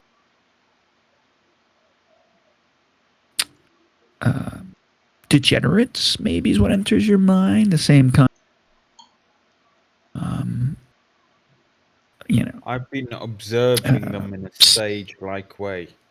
it's like they're misguided youth. That's all they are. They're just misguided. They need to be directed onto the Force by our Jedi Council member. Okay. And while you guys are talking about this, the door quietly opens, and there's a bit of illumination from some sort of lights from a. Actually, no, the lights wouldn't be on. The door quietly opens. You can feel it because a cold blows through and makes the fire flicker. You turn around and there is the second male who comes in, he's gonna wear like goggles, and he's got like a scarf around his mouth, and the hair is multicolored and it's in dreads. He comes in, gives a thumbs up, says something to the woman. She says, my comrade find you truck. You have a new truck. Go get more goods. We will take this way to our ship. We meet you at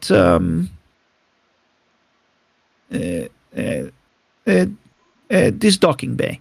And at this point, you would have. She points to the guy with the tablet in his hands, puts a couple things in. He Bluetooths the docking bay info to you, R7A1. Good luck. I hope we see you later. And good business with you, Toydarian. Yes. Good business. We will hopefully meet each other all again. Have a good night. And they leave. Leave the door open. Unless anybody says anything different. They start up your truck and they're going to go. Vorm, we need a truck. Vorm, we need a truck. There's another truck outside. Oh, there is. Oh, okay, good.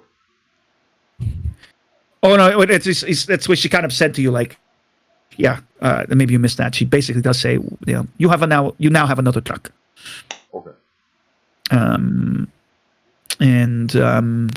They pull it off, and they before they leave, they probably when the guy came in, he would have, thrown someone the keys. Like, it would have thrown the keys at Taras when she said that. So there's no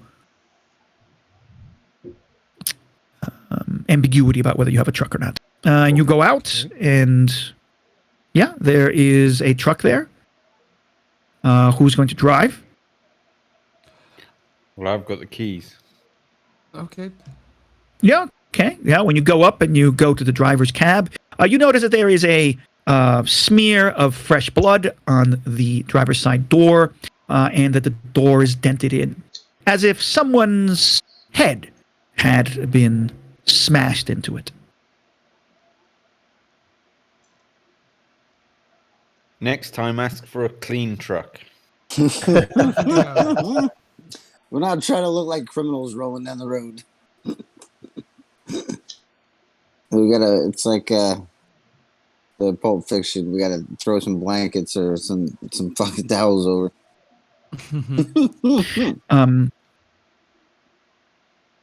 The Toydarian is flitting around. He's kind of yelling to himself, muttering sharp language under his breath. You don't really quite know what's going on. And he sort of flutters out, and he goes, yeah, you do. You bring back. Hurry. Thing get hot. Everything hot here. Everything getting really hot. Yeah, you close down for a couple days. R7. Storm. You go on vacation for a little while. Hey, Yeah, before you go, Okay. Vorm, I need a jammer. Ooh. What? What range? The largest you got. Galactic size. Yeah, work down from there. Yeah.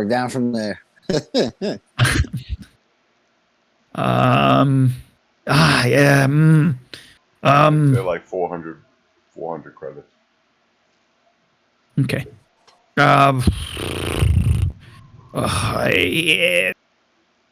Nights. When you not so easy to get now. Okay, well, keep your ears. Oh. I need a jammer. Yeah. I find you one. Yeah, good deal. I find you one. Yeah, no Special problem. request. No problem. Good deal. And it's got to look like a cod piece on an R7. It's got to be a big, long, cylindrical cod piece on him, so it can fucking jam. He could fuck everybody's signals. That was fucking What? like the acorn.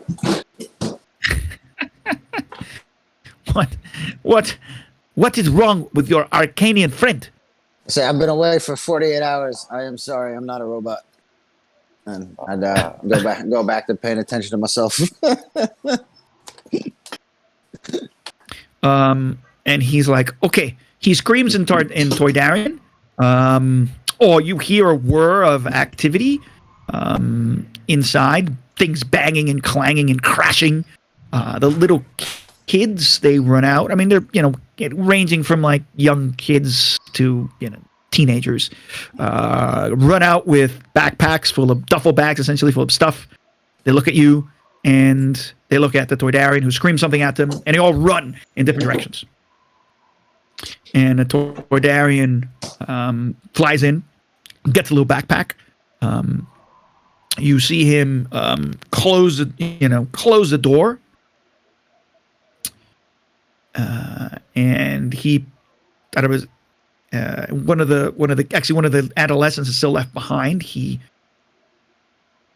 notice that he goes by some sort of device that looked like it was partially underneath the tarp.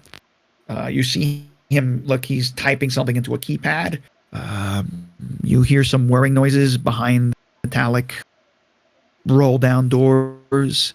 And then the Toydarian says, be safe. I give him Be one safe. of the comms.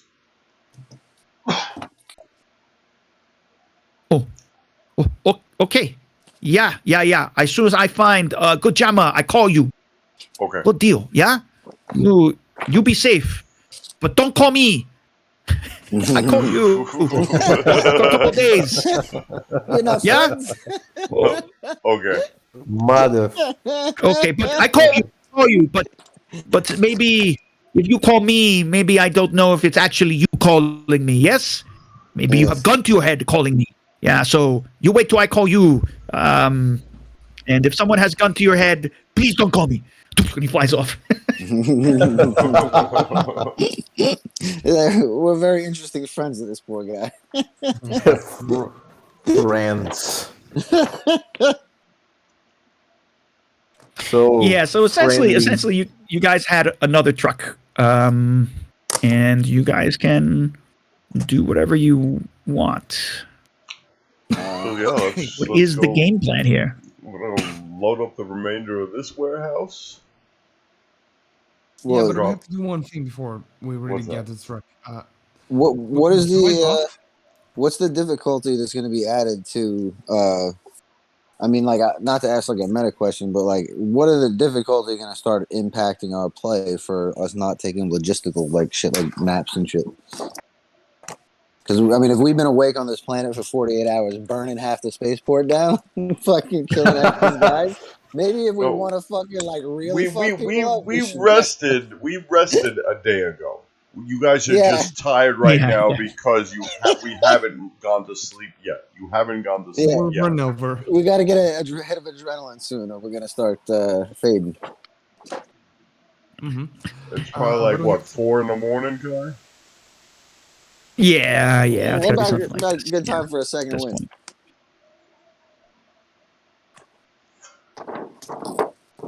Okay. So, We have to do the following now. We're gonna drive off the truck, go to the warehouse, but in the middle of the way, we're gonna have to stop and make a most search in the truck to see if there's any locator hiding in the truck. While we are in some place that our site can connect to the internet, and take a look to the cameras of the warehouse to see if it's safe to go back. And if there's time for that, our site could maybe try to find the ship that they have to deliver to see if the ship is okay to deliver. Because probably it's just a trap. Oh yeah, check the recon before we get there, so we're not showing up into an ambush. R7 doesn't believe that they're gonna ambush them, but Wait, yeah, are they going? could They're check. going back to the factory yeah, we came it's a from. good idea to check the truck though. Let's check the truck for a fucking Okay. located device. Everybody check the Well, truck. Wait, the one that Everybody had roll that dice. they had a head smashed into the side of the truck. Then when we got it from them, didn't we? Is that what the truck you're talking about? Yeah, the Yeah, truck they but yeah, just the Yeah, came truck's by. good right now. Oh, so it's like there is a Remember, possibility they didn't come by it by legitimate means either. So maybe we should run the VIN number to make sure the one on it's not like a hot vehicle. exactly. Yeah, just do a little maintenance, a little constructive cover your ass CYA. Okay.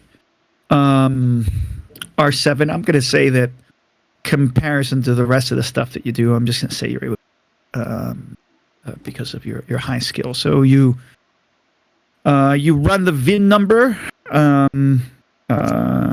through this, and you can tell that it's probably the chip has been wiped and rewritten multiple times, and it has a VIN number in it. Whether that number registers with anything would mean to start hacking the stolen vehicle files of the police station or something like that. I mean, but it has a VIN number, and you know that, but you can tell that this has been hacked multiple times. I'm gonna leave it alone. I mean, when the last time? I wonder if the Again, R7 unit can backdoor systems and shit. Like when he hacks them the first time, if he can leave like a backdoor to get in easier the second time.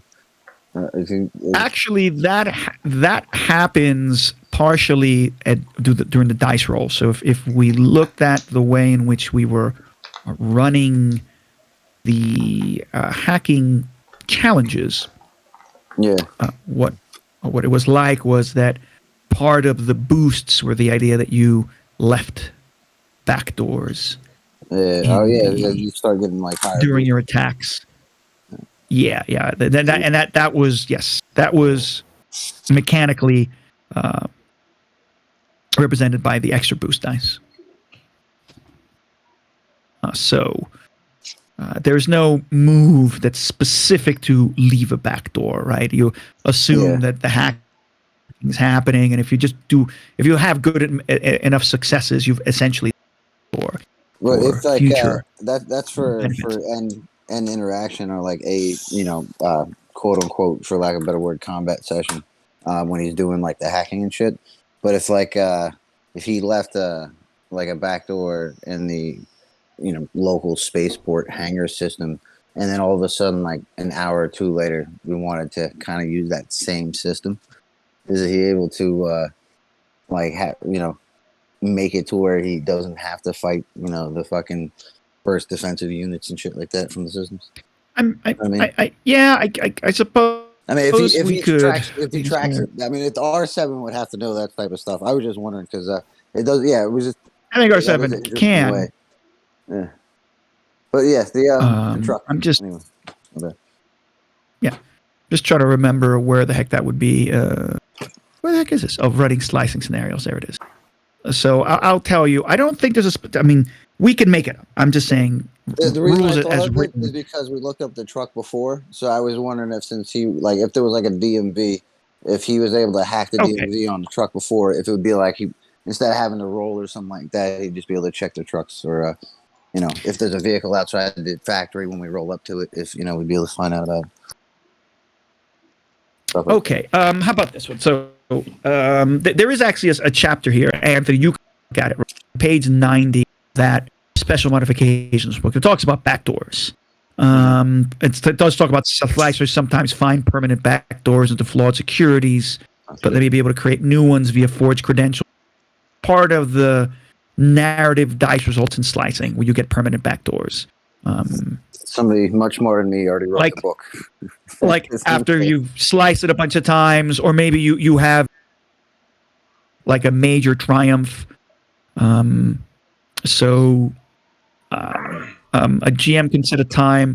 So it might be that if you hack it multiple times, you might eventually just find, your backdoor into the system. So to answer your question, I mean, there's ways that we can just make it up, but it sounds to me like they did think about this and they have some rules to how you might go about it in a fair way. My force user for whatever a squishy human can do is like a tech and tech support type guy. So I was just curious about how all that shit goes down. But it's really fucking awesome, actually, because I that's more deeper than that's deeper than I actually originally thought.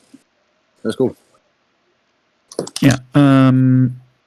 So describe the slice of my 500 allows on some systems in my last hour, GM might rule that a backdoor is found after a set number of months or a result of triumphs. If there are dedicated defensive slicers work in a system with install backdoors.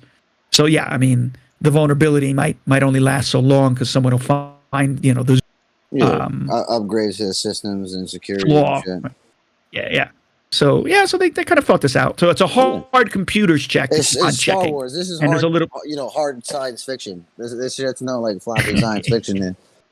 They got charts and graphs and shit for it. Okay, guys. All right. So so who's gonna do the check? Who's gonna try and find if there is a transmitter hidden on the truck? Which is the test? What would we have to roll? I believe I get the sense to me that is a type of search check. So like investigation or vigilance? No, not vigilance. Vigilance is It's Perception. sort of like paying attention to danger. I guess that is, that is a what about a mechanics perception roll? test. It has to be a perception test. I know, Well, intelligent. I have to I yell. mean, I for would- yeah. perception. As a yeah. mechanic, I'd check I mean- the engine real quick. But that could be just RP. the whole thing is like a mechanic makes sense if you're trying to fix something or Yeah, that's figure. what I'm saying. Like, I'm making sure You're that basically truck will trying get there to in one find- piece. But other than that, if I don't find it in the engine bay. Sure. Something hidden. So you have this idea of doing a search check, and you can have that help action, which I believe will give a boost dice. And if it doesn't, that's what I'll say, right? So two of you can. One does the main roll, and somebody else is going to get a type of boost dice. So who is going to search? I have 2 yellow for perception. Can I roll, or someone has better than me? That is extremely good. It's better than mine. Oh, you're better. I have just Wait, one you- yellow you- and a green. Say it again. You have 2 yellow for perception. Yes, I have. Well, 2, I'm all yeah. green with envy, motherfucker. I only got green fucking diamonds. I'm green with envy. All right, so that means that I'm going to say that you should be the one who's rolling for searching around the truck for anything unusual, something that sticks out. You got a sense of what transponders look like. Who would like to help him? What's the help action? Is that the just another perception, or is that just a boost? Can I do it with a string? I was just looking at it before. Actions. There's the assist. So basically, assist means that the character gets a boost dice. So yeah, I mean, someone's going to do the main roll. I'd normally be able to do a strain for So, one boost dice. So I could take a strain for his boost. No. I mean, I'm just there's nothing for this. Like, two people can help him, so he can get up to 2 blue boost dice. I'm just going to say that for to help him search. Right? I help him. So there's 2 people. I'm gonna be the one that Okay, help him. all right. Okay. So just say 2 people. I just want to whoever's helping. Right? I'm not going to do this fast. Whoever can help, do the search. I think the see if you find squishy anything. people would do, check the truck while the robots are doing the inventory and checking the info on the truck and doing like the routing and maps and shit. And then we get back together once we, meet back up after our job's done. Okay. Well, Murgo, please roll me a perception check. Okay. Which is the difficulty? I'm going to call this a difficulty. Actually, I'm going to call this a 1. Let me do this right because now I'm forgetting the system a little bit. 2 purple and 1 red. 1 red. Okay. 2 purple, 1 red. 2 boosts. Perception. Oh. Ooh. Well. It seems good to me. Ouch. Outstanding. Dice for a few symbols. Congratulations, Margot. You pay attention a lot to things. Thank you. I know. Um, I know. I mean, you quite look. certain I mean, that there's it's all not 3 of you are Margot. looking through the truck. You don't find anything unusual. God, Is there did anything you, else hidden there? did you tell him a red dice, not a black dice, or you wanted him with the black dice? Oh yeah. There was supposed to be a red. Oh, you put a black dice. There was supposed to be a red dice. Oh, sorry. Okay, let me roll here. Yeah, Oh. just an extra failure. Yeah. I mean, the red dice is worse because that's a right. So we yeah. don't- So we you didn't definitely find have no idea. anything in the truck, but the truck find us. That's the point. I mean, there's nothing unusual. The truck looks pretty battered. The truck in the Mechanically, it back works. is greasy. There's probably an extra couple of pieces of leftover salvage back there. There wasn't, I say that a lot lately. We should take everything out of the That truck. has not and put it- been removed. Yeah, Just everything in the greasy truck. bits and pieces. Yeah. We gotta Now store we it up. discover that Margot has ADHD. It's extremely. Congratulations, Margo. You are absolutely unaware of everything. We're all pretty friggin' we're all maxed out on We're tired. we've been running after robots nonstop. Yeah. Or We're a little droids. bit tired. All right. So the truck is older. I would not call it. I would not say that it's in good mechanical state. It is serviceable, as far as you can tell.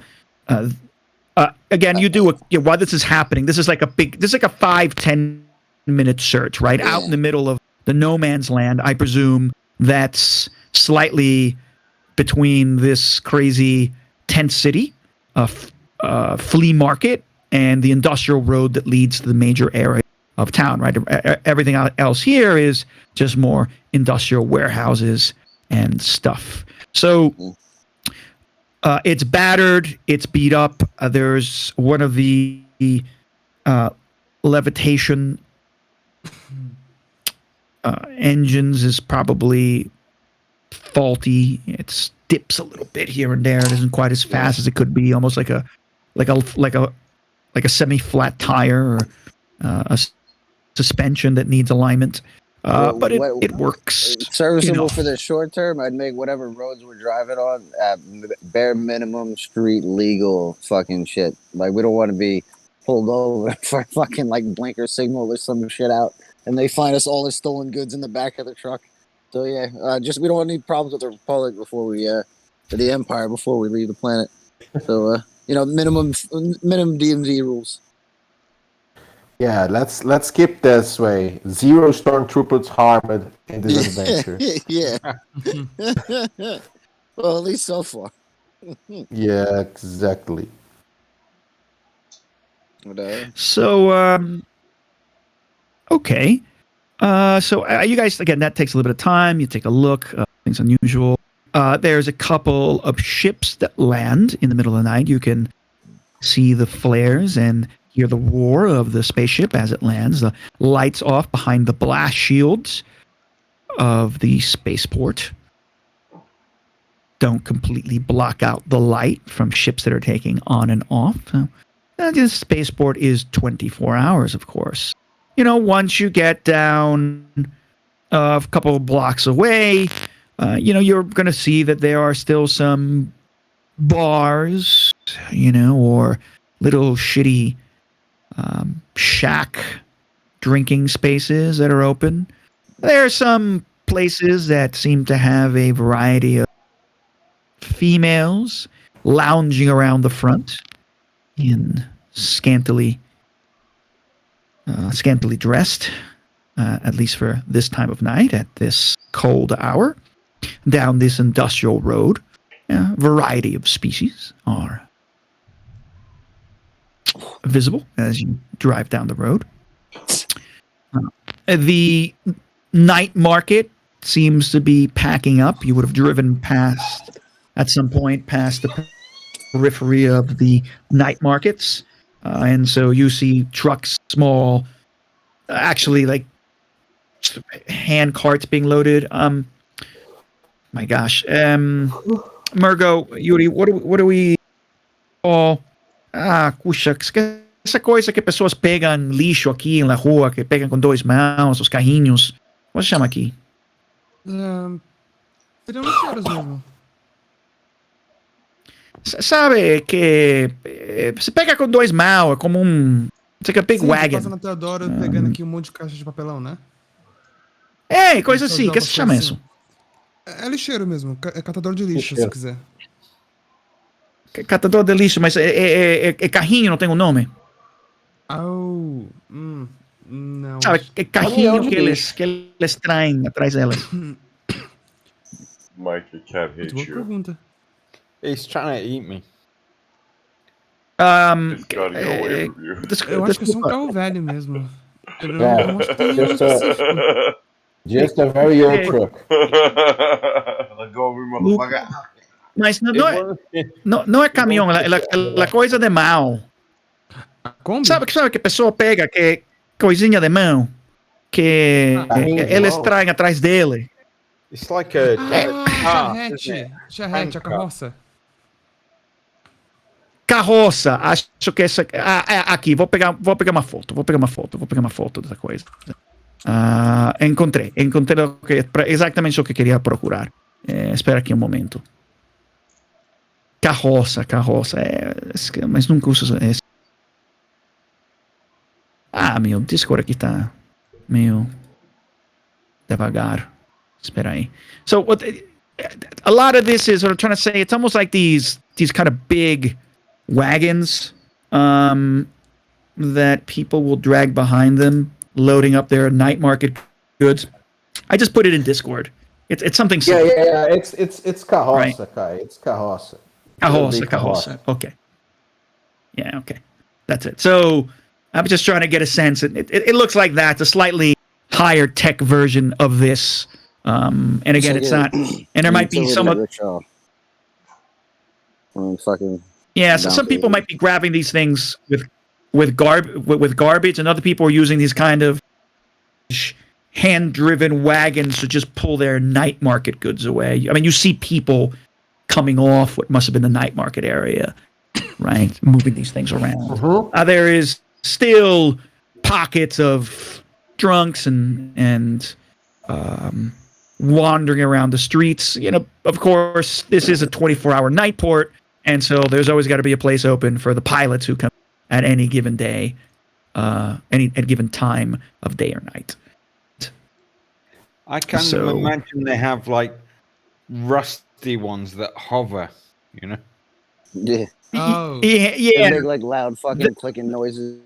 Like shit a while like they're a doing like a it. Sputtering off the speeder, ground. but just like with a wire attached to it that they press for it to move, you know. Well, it's Yeah, it like probably doesn't. It might be that it doesn't self-propel. All it does is levitate. So they still have to actually pull it. So Because life it's still less has to troublesome. It's got to be upgraded. Yeah. But life still sucks. Yeah. And the poorest of High-tech them, real life. the It's poorest always of just them, marginally a little better. and This adventure is grabbing a lot of stuff from all the sources of fiction, science fiction. You know, cyberpunk, dystopia. dystopia. Yeah. Everyone.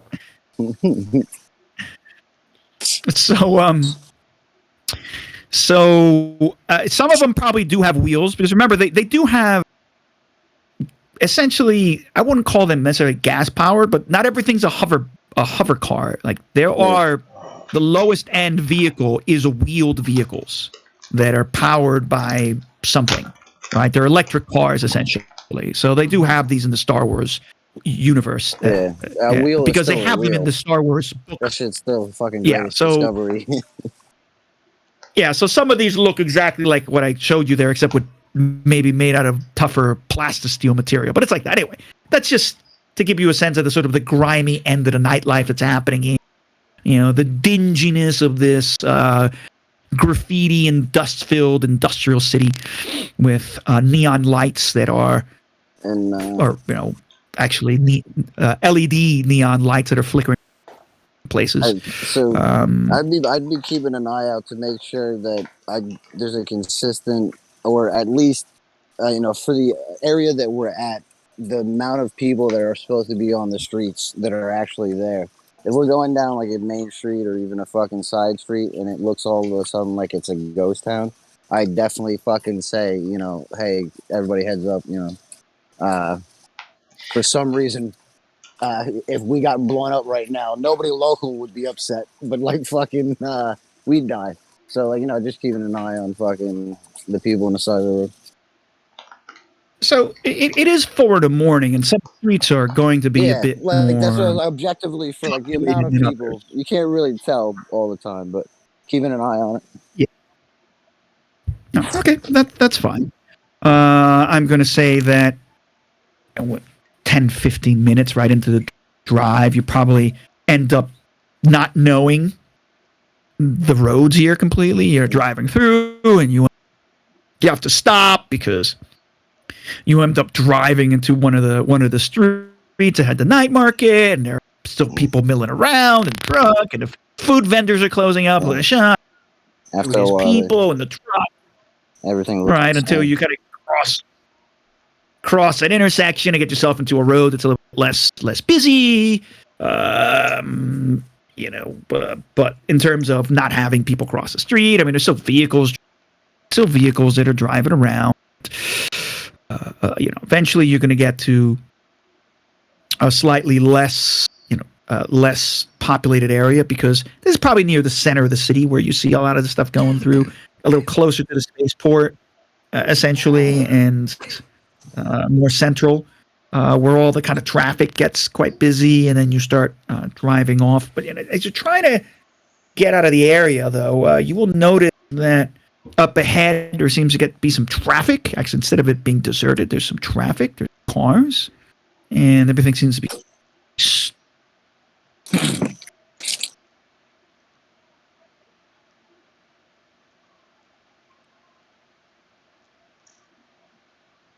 I missed that. Did you guys Yeah, hear that? did it kill out? So as soon as there's a traffic jam, we should fucking haul off on a side street or some shit. We should not take. We should take a detour instead of stopping and being a kill zone. I think. Yeah, and if there is no other side street to go through, if there's people in front of us, the truck we're in, we can't really ram through. I don't think an intersection too much. We don't really have the beastly vehicle that we may need to force our way through an intersection.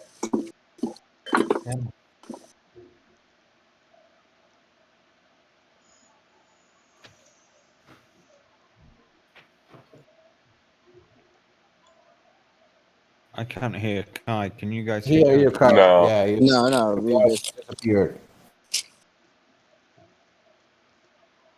I see your lips moving, Kai, but we can't hear the words that are coming out of your mouth. Yeah. he's not muted, so it's not that.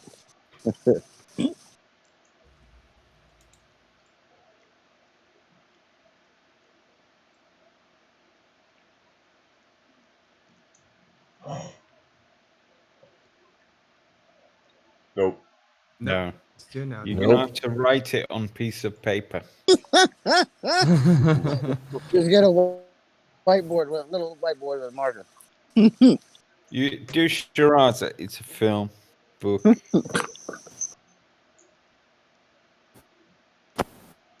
You want me to suck his dick?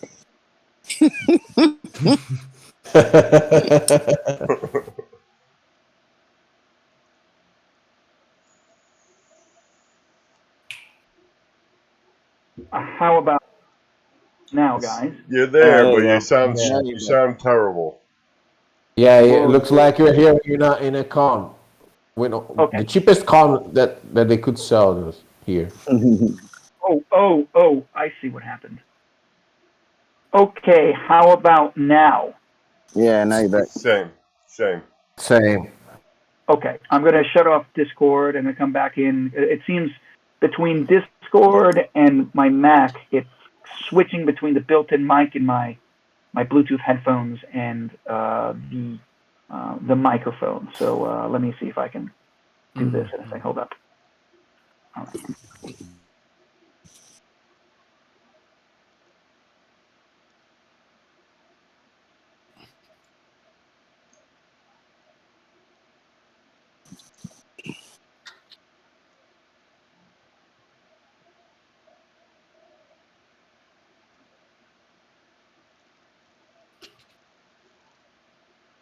Oh, you know what? We should have fucking seen if we can get a speeder bike fucking while we're back there so we could have somebody out there like a running point.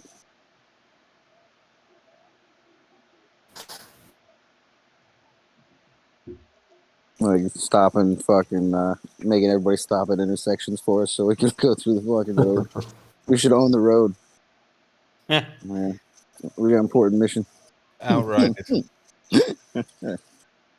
Yeah, you gotta do a show of force when you're new in the neighborhood.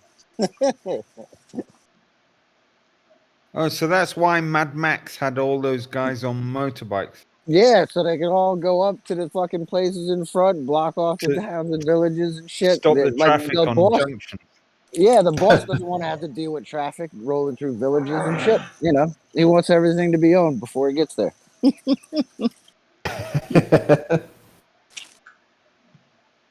Goddamn apocalypse and a major concern is traffic. Principles, right? Yeah, I don't think they stopped at any red lights, do you? We kill a lot of people, but we still want to keep our driver's license clean. Yeah. Yeah, it's not about the numbers. It's about the record. Yes, exactly. It's about keeping the insurance premium low. I have a very Yeah. you know what? That's a perfect angle. My character's got a very pragmatic fucking view of the force. It's all about the insurance premium.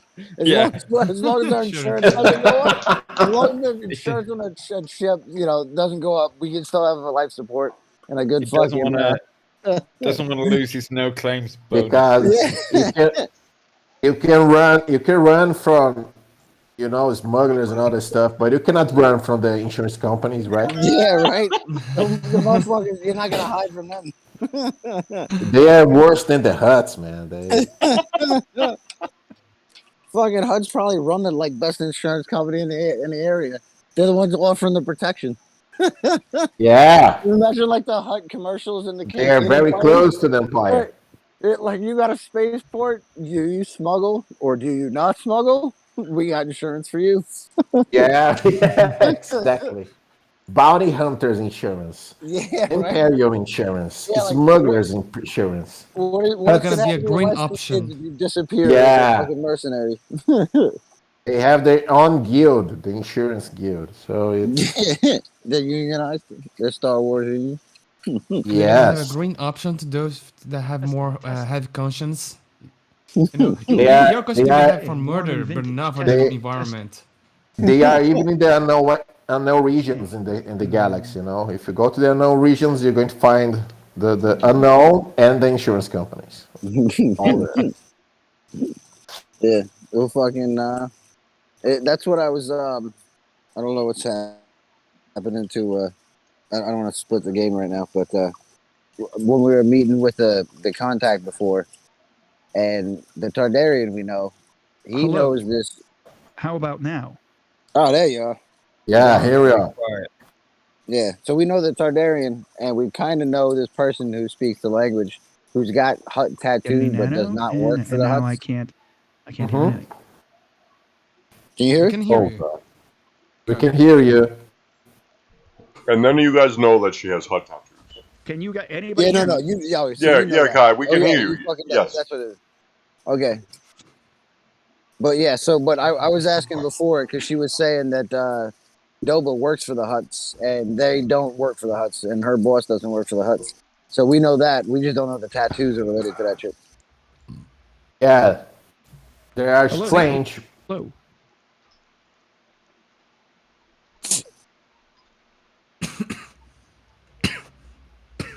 Hello. Hello. Kai, yeah. Yeah, I hear you. We hear you. You guys hear him? He sounds Are like you he's got there? a different voice somehow. You like fucking. Sounds like he's coming on as a talk show host. Or just breathing.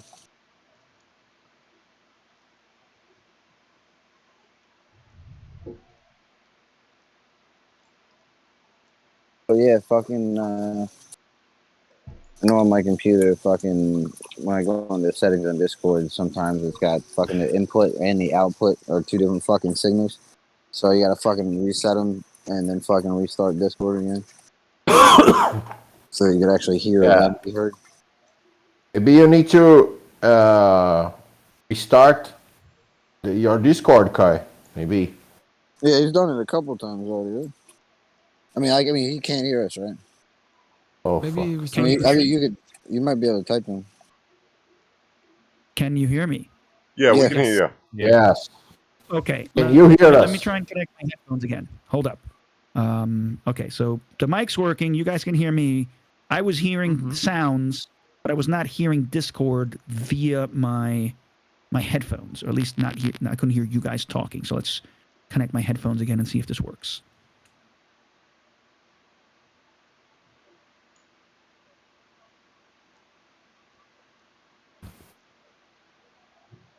Vagina.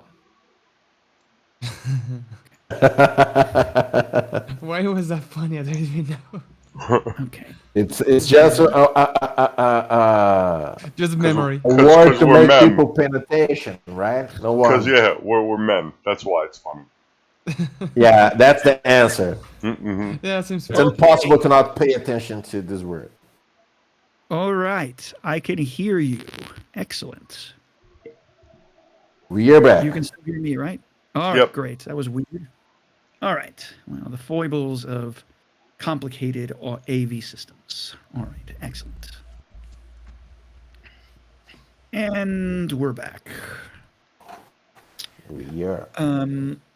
So what I was going to say is that, well, yeah, you're going to have to try and turn up the block because you're kind of in the middle of the block by the time you hit traffic and a couple other things pull up behind you, and it's one of those times you're just kind of just stuck and everything's moving quite slowly. You're not really sure why. Michael, you know, you're driving and who's where? Like, who else is in the cab? Is there anyone in the back? Where is everyone? Is I can't imagine everyone can fit in the front cab truck. Or So R7's probably in the middle. Yeah. are you in the middle in the cab? Or are you middle In the cab. Yeah, in the cab. back in the back where you could be like a gunner? Yeah, I know IG had to be. What am I gonna gun with? My hands? Face. Yeah, Oh, I, hands. No, the IG, not the R7. I am inside the truck. Like, if anything happened, just open the back doors in the truck, and then I just get out. All right, then you know that spot behind the cab, but in front of the back of the utility of the truck, where like the wires and hoses go. It's almost like being between the two subway cars. Is it is it like a place back there that would be safe but able to take the fucking the trip? Because we had a lot of people. We got a lot of people and robots and shit, and I might not be able to be any use to anybody stuck between two, tin cans. No offense. I Okay. don't think it would be comfortable, but it's possible for you to be there. Sure. Because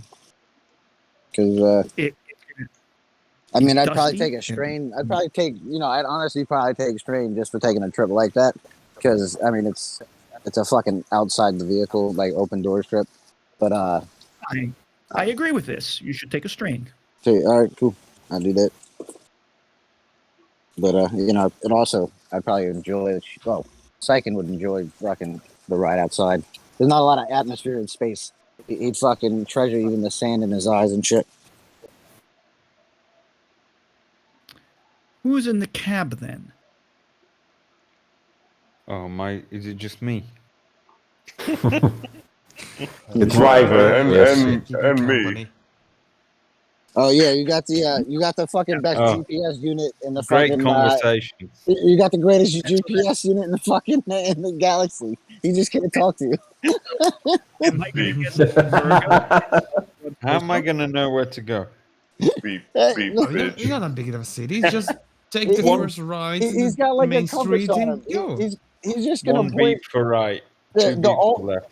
Dude, don't like the R7 units? Aren't they like designed to help pilot spaceships and shit? So if they're like part of, I should technically be the one driving, but it's fun. I'll let the D-bag have fun. Couldn't you fucking like pilot this shit even better? Like, isn't that's what his job is? Like, in space? R7 is steering. I'm just pressing the accelerator.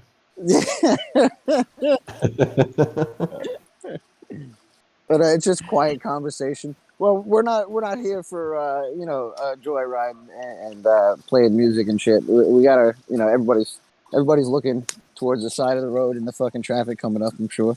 So yeah. Can Can you roll me a perception check there to Rast? Yeah.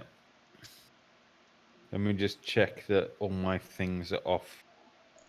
Do I need difficulty dice? I would say difficulty dice. Yeah, I'm gonna call it a difficulty 2. I'm gonna help you. So, Well, I'm pretty good at perception. I got 1 yellow. okay.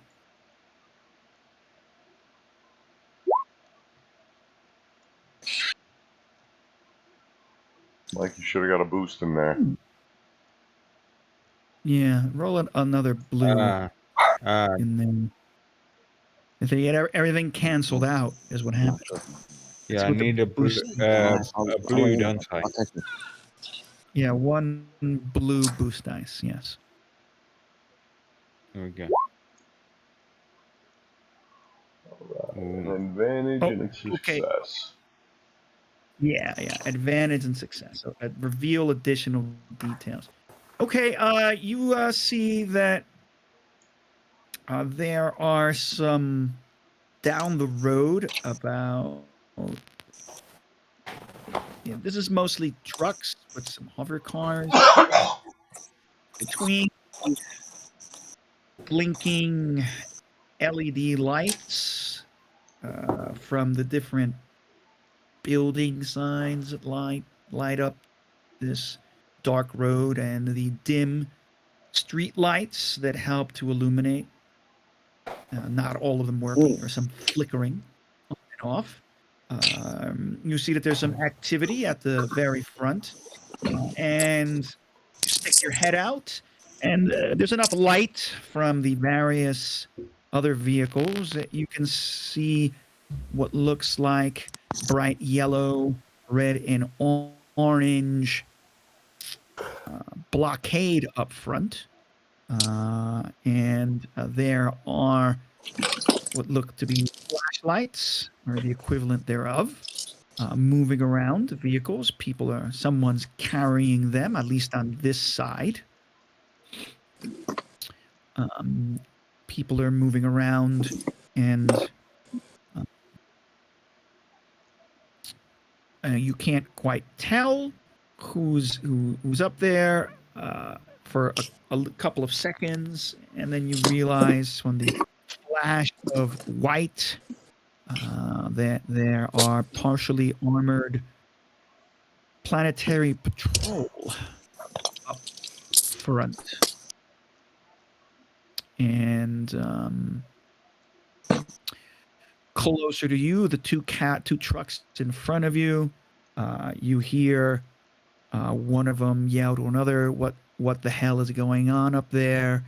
And somebody yells back, "It's a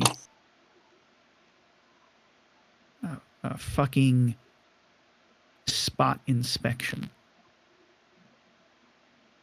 Pop-up fucking inspection. It's the Is that fuzz. right? You hear some cursing, and Oh, yeah. Right. None of us have bounties on us, right? You and I just covered. well, Our VIN number's clear. So, We should be good. Wait. We should offer to help. We should offer to help these nice gentlemen who are setting up this traffic spot. See if we can assist in any way, offering some water and shit. We're just some fucking village guys traveling with some gear. I turn to R7 and say, 1 beep for stop, 2 beep for accelerate. Beep. I say to IG in the back, get the meat bags out, tell them to walk to the warehouse, and I think it would probably be safest for just me and you, because me and you could avoid any police. We have credentials, but they don't. So I stop the truck. Yeah, I just. Okay, I jump out and I go out sneaking away. Yeah, and I present our registers, right, to the. Well, they're not there Of yet, course. but like we're in like the traffic jam, right? And up ahead, there's Yeah, no, okay. there's shit going on. Yeah. There's a checkpoint going on up ahead, and Exactly. I'm telling you, we're like maybe 5 or 6 cars behind. Like, hey, Yeah. get the meat bags out. This is Tell them why to start the walking. traffic You jam. come up in the front with me. I'll drive. Yeah, and no, then, yes, I got it. I'm Okay. picturing. I'm fucking. It's evil, but I'm picturing that movie that has like the RV and they're coming from Mexico into the states. Yeah. And they get to like Now protect I the am. border, and everybody runs from the truck. Now I am AG, the truck driver, right? Yeah. Okay. Yeah, Man. there's lots of One of the lots of hands ideas. outside of the door, right? Just watching what's happening.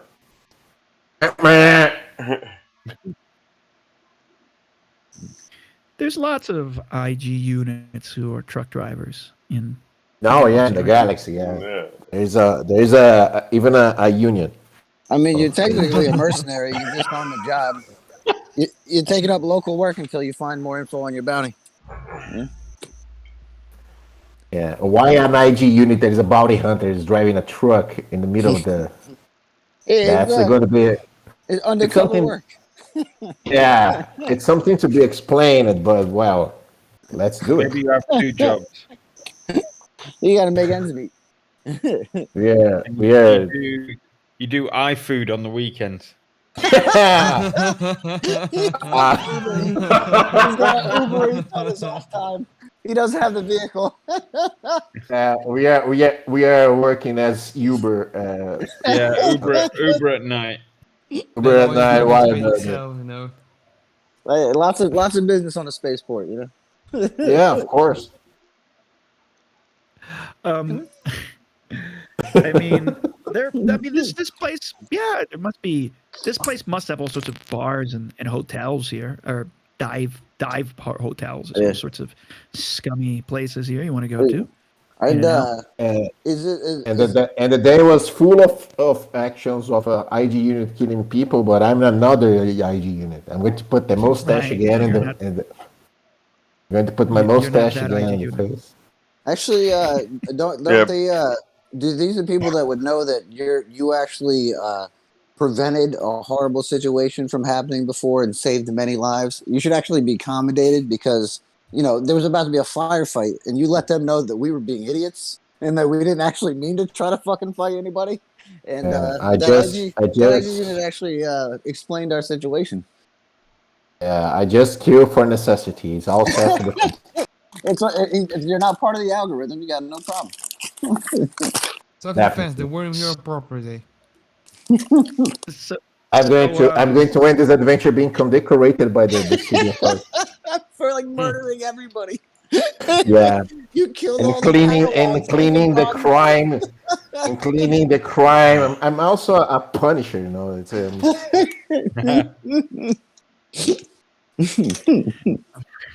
okay. Okay, guys. So you're gonna get out. Is there any particular? How are you gonna do this? You got, Muri's gonna.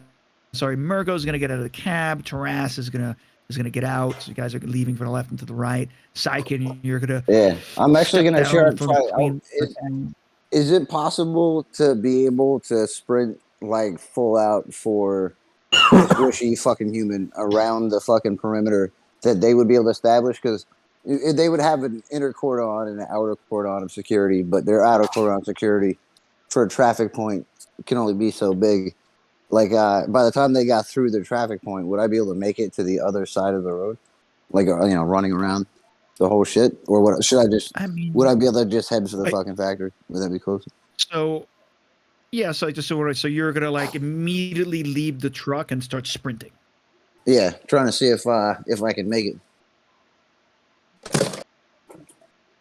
Without testing the fucking perimeter. And so, so I mean, you want to sprint all the way around where you want to sprint around the block. Because they're going to have like a industrial block. Yeah, they're going to have like a radius and a perimeter where they're going to probably, do a few blocks out and stuff. But because I mean, then I'd be able to also, if I'm able to recon any of their spots and be able to see what their, what their armaments look like. Because it's always nice to see what the people with the budget can actually do with an armed force, and trying to see if Sure. check them out while I'm running around. But I'd Okay, try alright, to so see if I Syken, could you're gonna- beat the vehicle. Would be the intent. Okay. All right. So clearly you're not going to run towards. No. the stop. You're I'm- going to go this is back. a diameter. This is like I'm going fucking way out to the side. Like I'm running this shit fucking where Sure. I don't want anybody accidentally running into me. So So just to put the point, you guys were kind of almost stuck like halfway in the block, right? I was like I say, you're probably about 10 cars from where the actual checkpoint is, right? This spot check. So you're gonna have to kind of run. You'd have to kind of run back where you came from, so you can go around the block. so I mean, that's fine. You can do that. it could. Would I be able to throw out there if I force left on top of a building? Would I be able to more kind of dictate, easily maneuvering around their traffic spot on the ground? Because you said it was yeah, a buildings, right? Oh yeah. This place, you're down a street that's like a business. It's like a business district. This one's not very lively. It's at the this 2-3 floor point, but buildings it's a where main- somebody might be living on the Yeah. top floor of the building and shit. But I might Exactly. run into Something somebody like smoking a this. cigarette fucking in the middle of the night. But that's about it. Yeah, if that's what you want to do, you want to kind of Yeah. run off and then suddenly And kind of yeah, you can do that. keep an eye on the perimeter and run around and try to beat the beat. But yeah, so I got the character sheet up, but I don't remember how to do the fucking force points again. Yeah, I'll get that. I just kind of ask what everybody's thinking of doing. Oh, yeah, To Rast, what is your plan in this particular situation? Yeah, I plan to stay clear of Mergo and Sikin and take as wide a berth as possible around the roadblock to meet the truck on the other side. Okay, Looking as same. indescript as possible. I put my hood up. Okay, and Murgo. Are there just any left, and I know any what- shops or anything on the road? I'd say that this is like a long industrial block, industrial businessy block, right? So there's some homes, probably some residential places, as Syken described. There's some small businesses. There's probably what would still be- a bar that's nearby What that's would be open. the equivalent of a loaf of bread? Non-bread. Something They probably have some sort of plant-based baked something products. that I would only buy if I lived nearby. Yeah, I mean, is there the a local cuisine? equivalent? Is there a bodega? Yeah, Yeah. there's probably a 24-hour bodega. So That's I somewhere around here. I get something like I buy like a loaf of space bread, Yeah.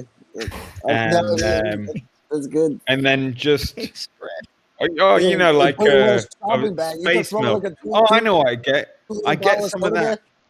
Some of that green milk that Luke Skywalker was drinking. The blue milk. Yeah, the blue milk. Blue milk. Isn't it like Banta milk or something? Yeah. What is that? Yeah. Isn't I buy some Fanta milk, and so that if I get stopped, I say, "Oh, I ran out of Fanta milk. I just popped down to the corner shop to buy some." That shit's good. That's a good idea. Yeah, you like blend right it. Yeah, I mean, there's when you get into this dusty, small shack, I mean, I don't want you to think this like a 7-Eleven. I want you to think this more like a grungy, small, like Sao Paulo convenience store or something. Yeah, something like more you would see in Asia. It's the quite, person it's knows quite the small. 10 fucking people or regulars that come in at this pro- point of day. I probably have to pay a deposit for a jug now because you meant to bring your container with you or something. Yeah. Yeah. Bottle And deposit. so, when you go in there, there is definitely there's no door. It's again, it's the equivalent of like a metal roll-up door that just opens. It's probably only 2.5 to 3 meters wide. As you go in there, there are a couple of drunken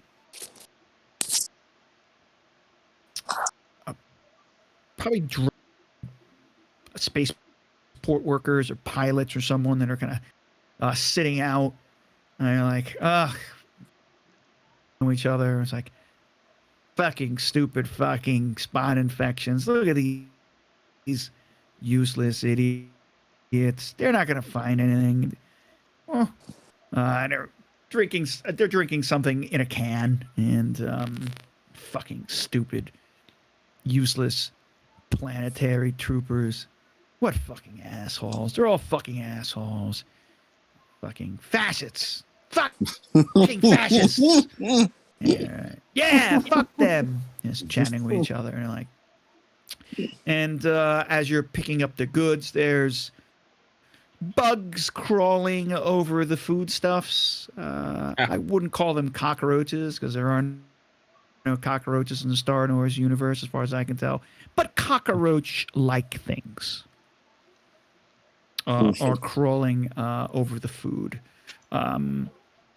The bag of bread that you get, or bread-like stuff, Banter bread. and you grab it, is that, it's kind of hard. You're really not too sure how long it's been on the shelf. It's a bit dusty, quite frankly. And the milk that you get, or rather, it's a metallic large can of this milk.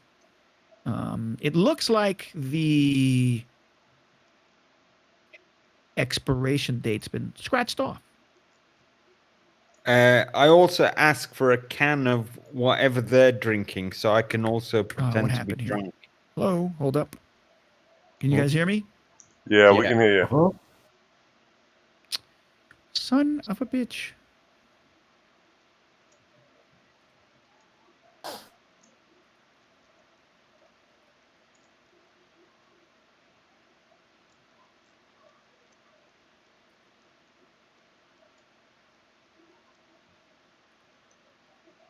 Can't hear you now. Guys, can you hear me? Yes. Yeah. Yeah. God damn it. Something's taking a crap here. I don't know what it is. Hello? Vagina. Hi there. Hello? Microphone's Again. in. Yeah, he gets me again. Yeah.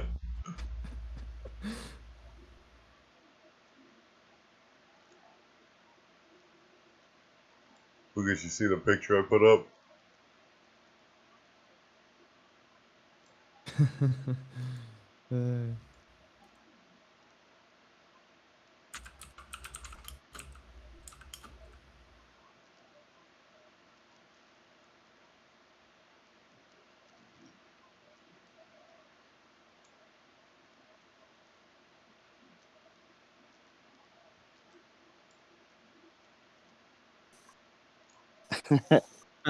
I was on mute.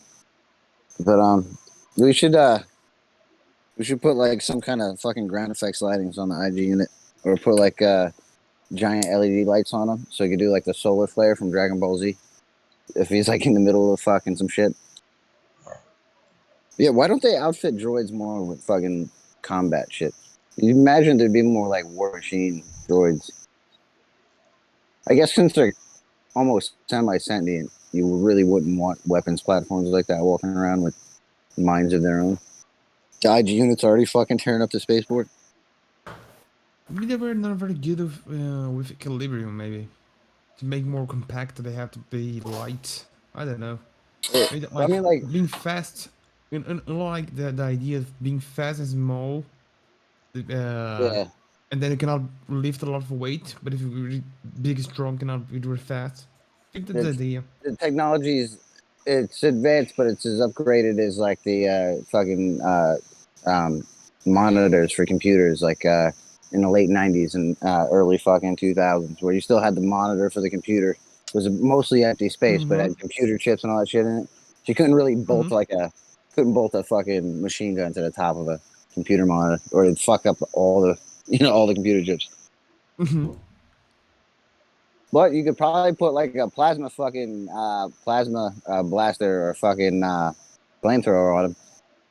I think that would work for like at least the R7 units because you could put tanks in all that space. That's not gonna fuck up this shit. But I mean, that's if shit hits the fan. You know, we don't really want to fight with the kings and queens of the battlefield. So those are the kings and queens on the chessboard. They're not really supposed to be fucking threatened and shit, but we should kind of, if they need to defend themselves, that is.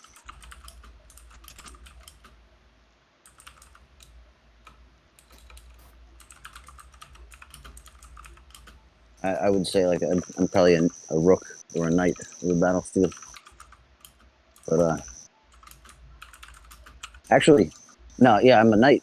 I would say I'm a knight if we were playing chess because of my ability to force it. So I could go to fucking tops of buildings and shit. Do you know how to play chess? Oh yeah, I love chess. I used to play with my grandfather when I was like a little kid. I mean, being in military school, you might wind up playing. I mean, we played spades in fucking the army until the ink came off the cards. We had replaced it with Sharpies, and then the Sharpie ink came off the cards, and we were still playing the same fucking like bout of fucking spades. And it's just like 2-on-2, you know, fucking just people fucking lining up to play each other. Because you learn games and then you fucking, when we all went to meet up with Spina this last time, this kid McAllister that I knew used to have Heroes of Might and Magic, like 4, but like it was like a chess version of the game. And we used to play it in the fucking talk when we were on the radio for like 8 hours. And we just fucking, but it was like, you had to know how to play chess to play the game, but it was like fucking, you know, another dimension of chess because there was like fantasy characters and there was like different rules and shit. But yeah, I love the game. Just for a 5D. Oh, you back? You back? Can he hear us and we can't hear him? I don't think you can hear us at all. He just got it. He's got to go against this mainstream. You know, he's always got to be counterculture. It's always he's always either he can hear us, we can't hear him.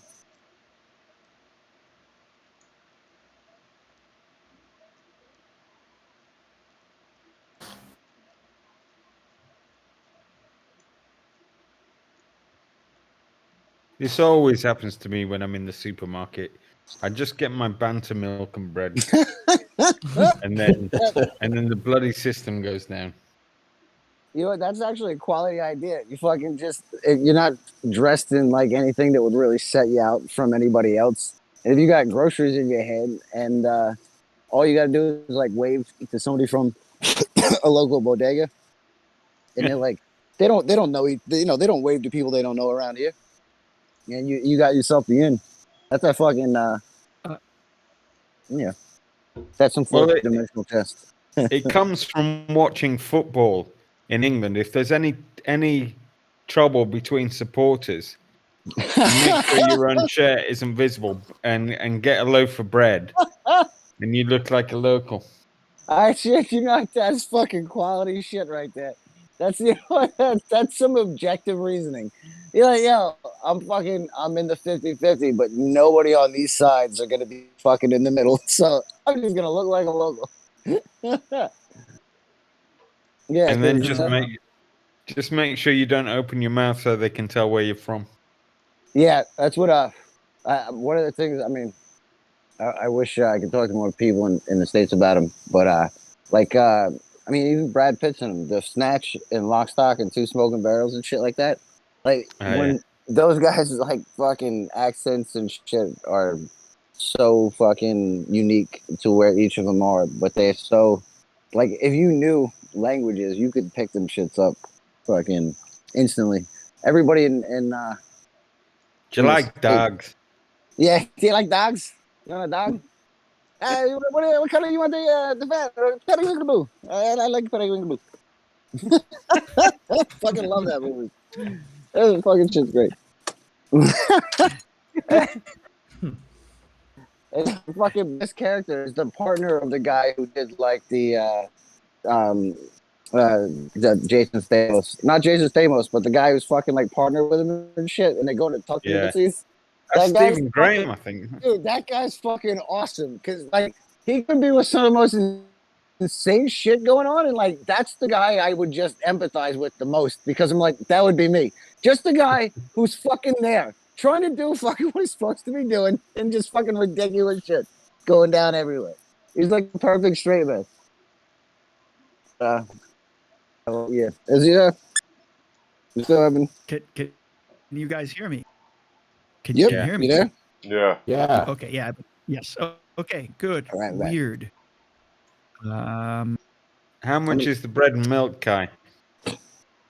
So, yeah, sorry about that. It's a bit weird. Okay, so, but He was it's not much. making small talk with the locals.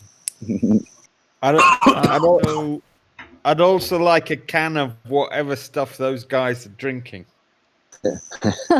yeah, I don't know if you I don't know what was the last thing you actually heard from me before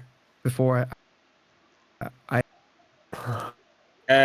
Only just about the expiration date being scraped off the milk. Yeah, I'm looking a little bit old. Oh, up in there.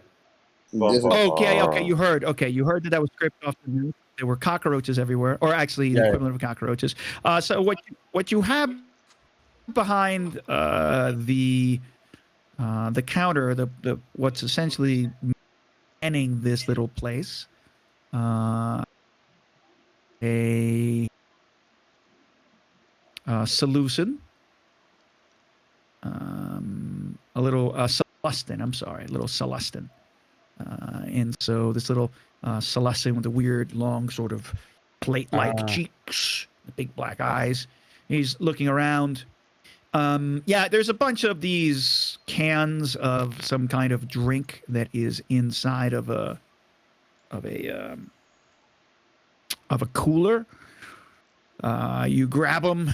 You notice it's doesn't look like this has been very well kept. It has the stench of long rotting cheese when you open. There are some things covered in green along the bottom, below the bottom shelf. And as you grab a couple of these cans, they seem a bit rusty, right at the. But I suppose all of this costs $1 million 2 credits. Yeah. How much, 1 Kai? million. Yeah. It's going to be about 2. You pull up and you put the stuff on the shelf on this little tiny that he for the cash register, of course. And there's piles of weird boxes full of things and candies and other cans. And variety of things. Again, it's a bodega. It's got tools. It's got this. It's got that and the other thing. And these guys are yelling and screaming. Outside. Drinking these cans. Another one comes in to get some more. He's kind of drunk, and he sort of shoulders into you while you're looking at them. You're kind of pulling the money out of your pocket or out of getting the cred stick, whatever it is that you're using. He's like, "Oh, sorry, buddy.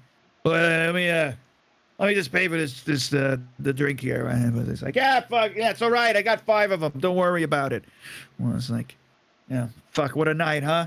Fucking stupid planetary troopers everywhere, fucking causing trouble. Jesus, you should have seen them in a night market going up and down. Fucking assholes. And they tried to pat me down like I've done something wrong. Ridiculous. Fucking idiots. He's like, he gets some money. It's just like some kind of physical, coins. Actually drops it on the floor. He's like, wait. He starts picking up. Shut the fuck up! I'm getting it. And he slams it down on the counter. And he's like, he cracks open one of these things, and he just like hammers half of it down, and he grabs a whole bunch of them in his arms. Like, fucking night. You better watch yourself. Fucking stupid planetary troopers are They're on some kind of fucking rampage. Some shit, I don't know. I heard on some chatter on the comms about, I don't know, some kind of gang warfare going on. A bunch of people got shot out in the fucking night market tonight. I don't know what the fuck's going on. We're all assholes. Can't wait to get off this shithole planet. You look like a fucking weirdo. Take the fucking mask off. Fucking weirdo fuck. And he stumbles out, sort of knocks some boxes over, and goes out, right? Okay, so while you're doing that, Taras, and you put your cred stick over as a very large insect crawls along the space between you and a Salord. Murgo, I forgot to ask what you were doing. I just going along. Because you left, actually. Okay, are you...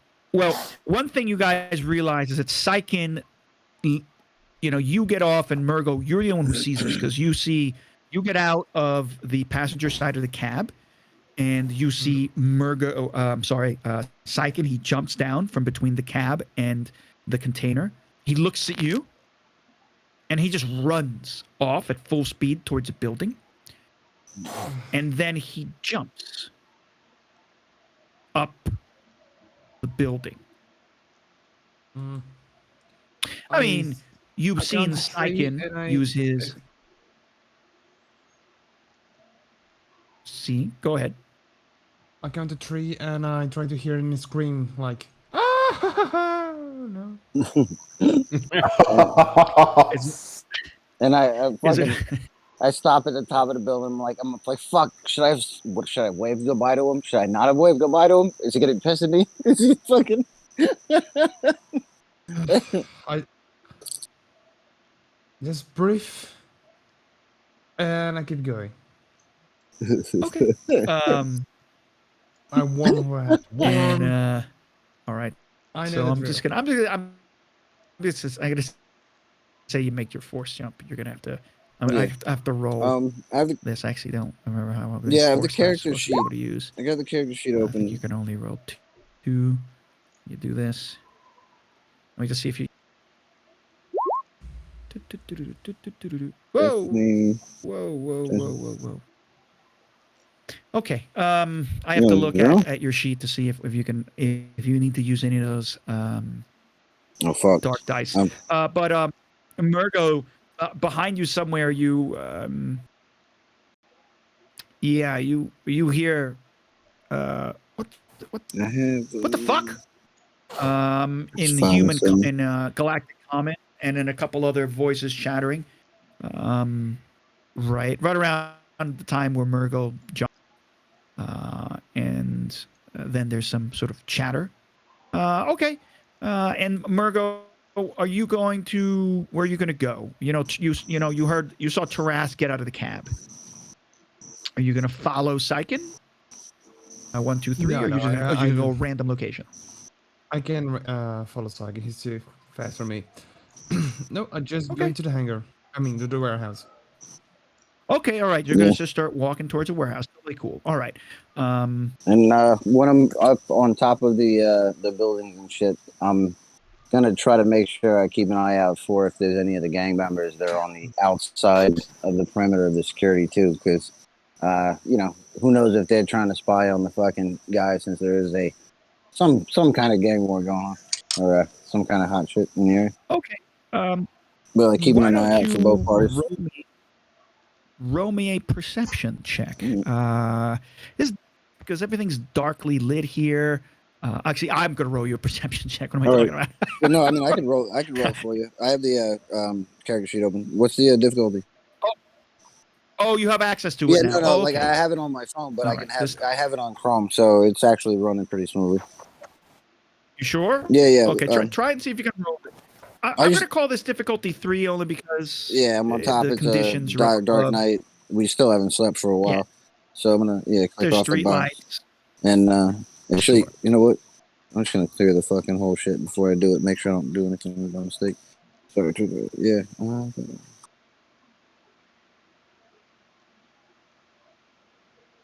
Hold on, no fire. I just had it I don't right think it now. rolled. Yeah, no, it's coming up. It's because because I offered it. I was pissing me off, but now I got. Well, you said shit. You said 3, and I fucking put 2 in again. So I got. All right, now it's 3. All right, now I'm rolling. Perception. Do.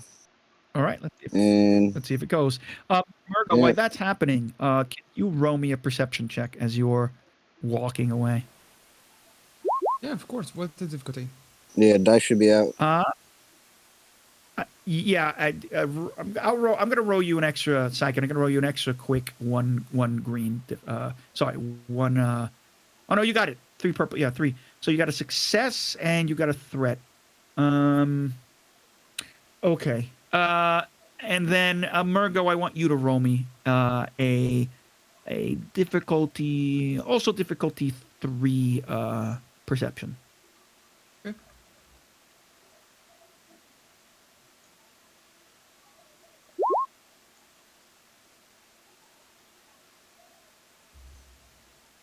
Okay. Well. All right. Margot, you didn't really notice anything. As you walk off back in the direction you came from, to kind of skirt around this this blocked up street and make your way towards the warehouse on the other side of town.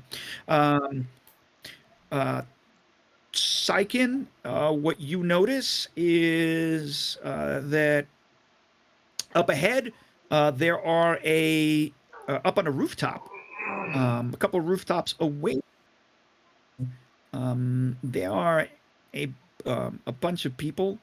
People, right? You see humanoid figures walking around in the dark, and you see a glint of a light coming off what you suspect are some type of binoculars. Okay. IG123, you're in the back, so you can't say anything. So sorry about this. I didn't. I go to the front of the truck, right? Oh, you're in the cab. Okay, you're the truck driver. You're the truck driver. I forgot. Okay, Yeah. I'm sorry. Both R71 and IG123, why don't you guys give me perception checks now? Okay. They're sitting in the cab. So. I'm going to call this. Right. Yeah, I'm going to call this. Yeah, I'm going to make all these difficulty 3. It's a 3 across the board.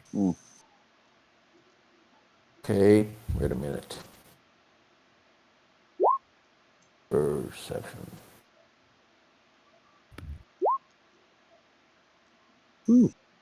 Okay, IG123, you're sort of looking around. You hear people yelling about, what did you say? In a language, you realize that somebody's yelled something about someone jumping. Why does he have a boost die? Out of the corner, you're out of. Yeah, why do you have a boost die? Yeah, good question. So That's what I cleared the pool before because I fucking had like 2. Oh yeah, I forgot to dies clear. in there before. That's what fucked me forgot up. to clear. for a So, second. fuck. Is there a Yeah, I know reroll? it's been a while. Or you Don't can just forget. reroll like one so- fucking thing. No, I still have a it's okay. I'll just success, but remove- it's 2 successes and I have more 1 threat. 2 successes and 3 threats. Yeah. You have 3 threats. Yeah, 2 successes and 3 threats. So I'm gonna go like this. Okay, you hear people yelling and screaming, and you know enough not only in galactic common but other language to know that someone just jumped up. Did you see that? They ran out of that truck and they just jumped up the building. No, that truck over there. I just go to R7 and say the meat bags were spotted. Of course they were spotted. We might have to sell them. And so I continue to tell IG that I have footage of them using their various powers at various times that we could use to leverage either them doing, us telling them, straighten up, or us giving them up to like the Empire or something for money. Right. Okay, keep this with you, but for now, I think that we're going to be. Fucking liabilities. I don't think Yeah. Psych is too worried. It's not like he sticks really close to this fucking maniacal group of people slaughtering everybody in the village anyway. So if anybody's gonna have fucking trouble, I might be waving to you from a rooftop while you guys are getting fucking locked up. I don't know. So we gotta keep shit low profile. No, the low profile was gone, long gone. Yeah, well, full assaults don't always work against the Empire. So And The I low tell profile. I tell IG about I believe that the girl is an agent of the Hutts because I recognized her tattoo was tribal and of the Hutts. And I tell him the name of the hut that I recognize the tattoo from. Which is Okay. Muraga, the hut of the Besadi Ot Kajik. Yeah. So we are surrounded by huts and being hunted by huts. Definitely, this is not a good place to be. Kai, do we know if the hut that is hunting us is allies with this hut or Bandon Doba's hut? Ooh. Yeah. It's so hard to tell. Hut alliances shift back and forth depending on how, who they can make money off of at any given point in time. I mean, they backstab each other constantly. Allies turn to enemies very quickly if a profit can be made. But there's not like a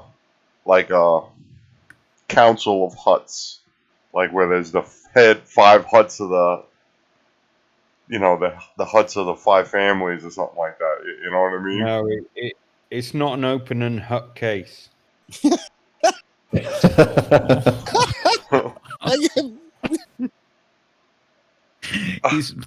Mike's been waiting for that one, like all Yeah. night. I've had that one for at least a minute or two. He's got a little notebook where he's got all the Hut jokes that he's been waiting to find spaces for. He's looking at it right now. He's looking at it right now. I just wasn't ready for it though. I just think it didn't matter. Natural. That shit was out of nowhere. That was fucking great. It was golden. Okay. So do we have some? Do we have some Sorry, go calm ahead. some way to communicate to the other guys that they were Of course, you spotted? guys all have comms now. Yeah, like Yeah, our okay. civil unit is the rally point for all of us, pretty much, because he's our antenna, he's our quarterback. So, I mean, I think all of us just operate with him as the antenna. Yeah. Good. So I warned them by the comm, say, careful, you were spotted, and then don't cause more troubles. I would communicate Thanks. back to them. Make sure you guys got your eyes in the fucking skies too, because they're covering the rooftops. I think I see and some kinds of optical gear on the roofs, so it's risky. I'm not gonna move with any kind of haste with where I don't know they are, because I'm not alone up here, and I communicate it back, and then probably look for maybe a fire escape on the other side. These buildings all have ways down that are less conspicuous. They might hear you, so you'd better hut up. Yeah, I'll keep a low profile.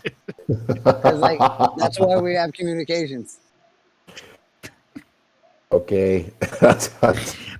But yeah, I would also try to see while I was on the roof without taking any risks if I could actually see the uniform and number of the people, and if the optical gear looked like it was expensive or not, because then I'd be able to infer if it was like the gang members trying to spy on the traffic stop, or if it was the soldiers who were actually operating like a scout sniper post on the rooftops. And that's You're going to have to get closer. Well, if you want to do that, because you're I wouldn't really. That would be my intent to try to pick up any information, but I wouldn't want to risk them seeing me since they obviously have better eyes on them than I have on me. But other than that, I would try to like exfil from the area, since. Okay. But then I would also try to jump from the top of the truck and not hit the ground next time. But not Okay, not from the visible spot. I learned a lesson. Okay, so hold up. Okay. Murgo, I'm going to get to you. Murgo, I'm not going to get back to you, IG123. This is kind of happening simultaneously. Murgo, you walk away. You're heading down the block. You kind of heard, the various shouts, like I told you that already. And you're sort of like turning around when you hear the shouts. You get slightly distracted. And as you're walking, at the last second, you realize that there's a group of people coming towards you. They're and they bump into you, right? One of them kind of immediately sort of shoves towards you and says something in a language you don't understand. And then one of the other ones says in Galactic Common, "Watch where you're fucking going. Get the fuck out of here. These fucking idiots." You look at them, and they're just, dirtbags. There's three guys of varying sizes, and with two scantily dressed human females with them, and actually a human female and a Twi'lek. He spit on the ground, one of them, right? There, you can see that one of them's got drinks in his hand, and he's kind of snarling at you. Yeah, fucking watch where you're going next time, right? Fucking idiot. Maybe people won't be so fucking nice. Clumsy fucking piece of stupid shit. Or the equivalent thereof in Galactic Common. But what you do notice is it, as one of them turns around, right, and one of the females says, "Oh, stop it! Leave him alone. He's just a kid. What's wrong with you?"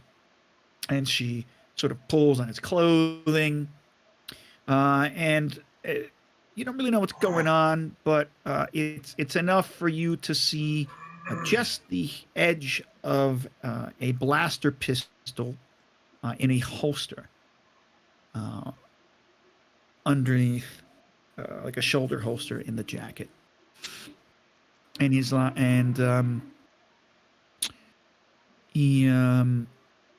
turns away from you, and he puts his hand to his ear, and says, "Yeah, shut up." And suddenly says something in a language you don't understand.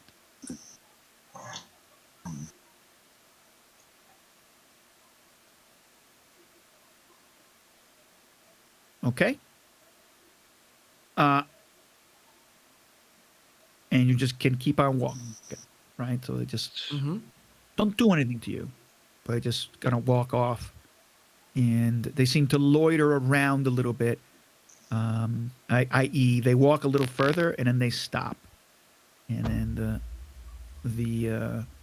for whatever reason, the three men, human men, start talking to each other. And the two girls sit up against the wall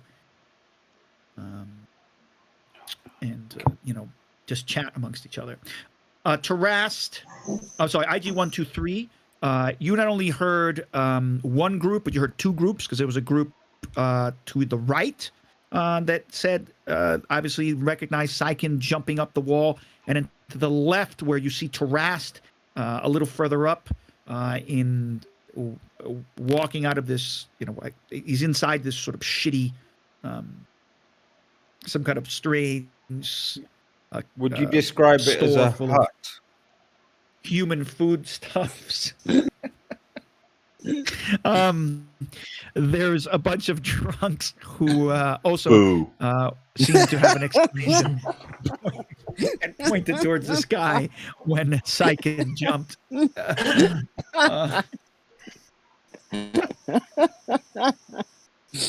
I'm sorry, I'm fucking. And you notice coming out of the in the rear view mirror of this that there's a couple other trucks that are backed up. Yeah. Behind you, obviously, because everything's slow going, and like, oh, it's a start, and then you kind of roll forward a little bit now, right? You're slowly rolling forward as the caravan is moving. But there's a truck behind you where suddenly it disgorges, i.e., a bunch of people come out suddenly out of one of these trucks. And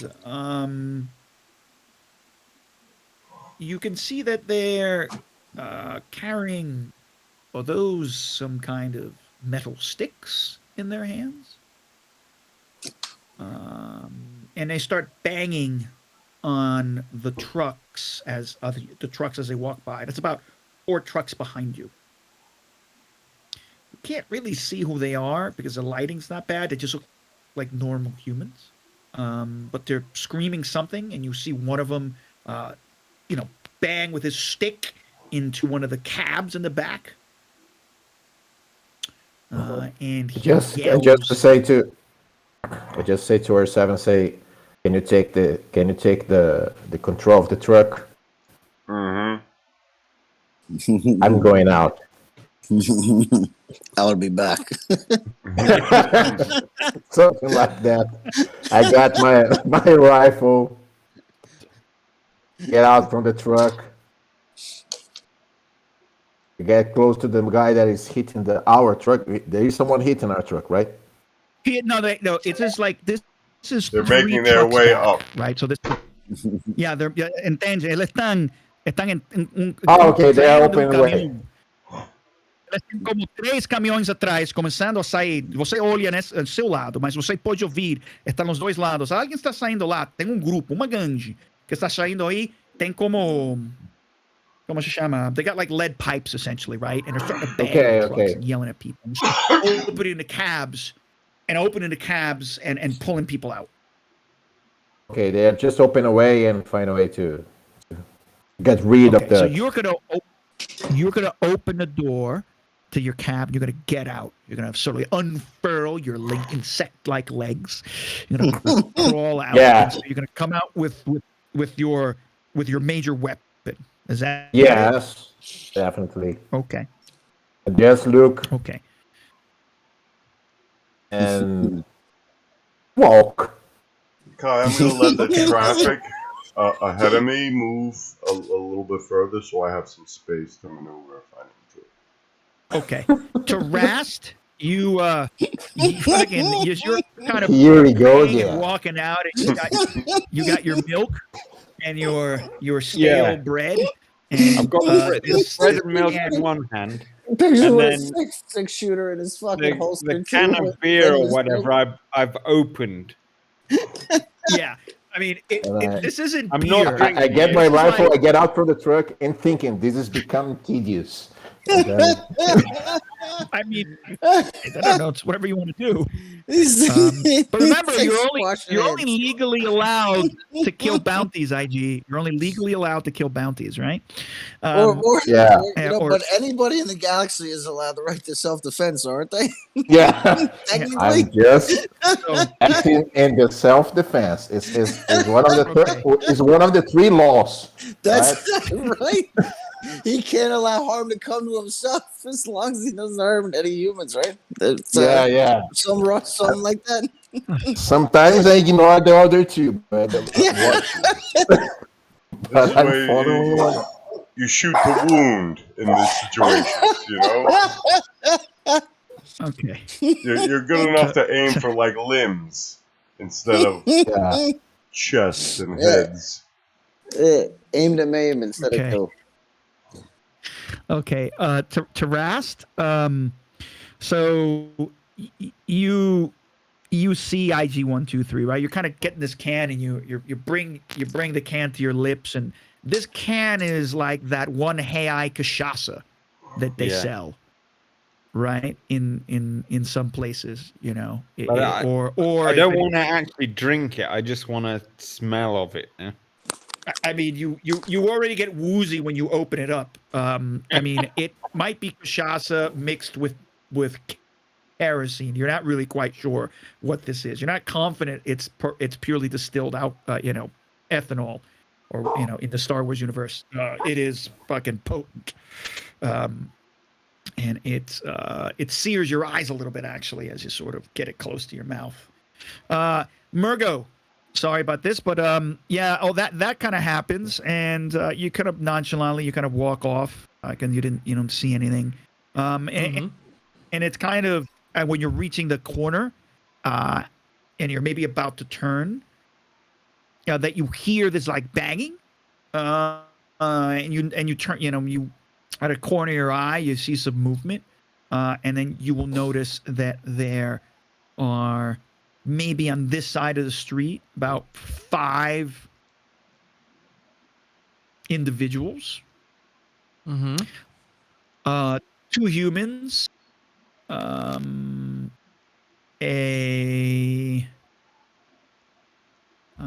two humans, another one of these, what do you call them? A Rhodian, a Aqualish, and a Snivian, and with pipes in their hands. They've come out of the back of a truck. I mean, actually, you don't know where they came from, right? You're not really sure, but you just suddenly hear them. They're walking down, and they're banging their whatever these sticks are. They sound like metal sticks in their hands, of some kind, maybe 1.5 meters long, or less than a meter. Actually, probably maybe like 60 centimeters. And they're yelling and screaming at people. And you see that. You see that. I completely ignore the situation and start running as everyone else. I take opportunity of the situation and just run away. That's not my problem. Okay. That's not my day. I know the conditions to make involvement. And it's perfectly fine because, other people, there are some stragglers on the street, right? Some people wandering around because it's that kind of a city, and they see that, and they head the other direction, right? They're like, shit. You hear somebody say, like, shit, we need to get out of here now. What's going on? Don't worry about it. Don't ask questions. It's just, we need to go. We don't want any of this. And Taras, those drunk guys who are in front of you, right? They see, IG-123 comes out, and they're like, they sort of stumble back into you. Whoa! They actually spill the drink into your hand. Ah, Jesus Christ! What it's like? I think it burns your skin. What the fuck is this stuff? You're not even sure if this is actually supposed to be drunk. This might actually be paint thinner for all you know. Holy crap! And like shit, fuck. You see them. They're drunk and they stumble back. The manager of this place, he starts yelling and screaming. What are you doing? You pay to you pay? What? Get out of here! What? And like fuck, that's a fucking hunter. That's an IG unit. Shit. Fuck, get down. And one of them starts jumping up and trying to pull down the enclosing steel front door of this place. And the little owner's like, no, you don't touch. What are you doing? What are you doing? No, he starts crawling up behind over the counter as they're bashing into you, and you're sort of stuck in this mix of things. Shaiken, you're kind of moving through the rooftops, and you've moved away from the scene.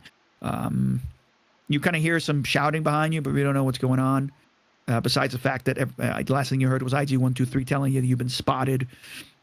And I suppose you can find another street if you want. jump down from the building. I mean, if it's a multi-floor building, there's probably some way for people to get out. Some kind of structure on the outside, or Yeah. something like I'd look There's for like the little building. fire escapes. The utility people come to the top and see if I can't down the stairs and shit, and Sure, back at the door. absolutely. And then I just try to make Yeah, a way for the outside of the perimeter in the direction of the factory that we're heading to, but off the main roads and more towards the as if sticking more towards the shadows. Okay, sure, no problem. Murgo, R7A1. You didn't really see anything. Yeah. You missed certain important things. Conceal a bit of a. Okay, yeah. So you guys see all these things, and that's like 3 successes. That's pretty good. One thing you do that happens, R7A1, is that the truck in front of you, right? It does move forward for a little while, and then it stops dead, and then the driver, you see the driver get out of the truck in front of you, and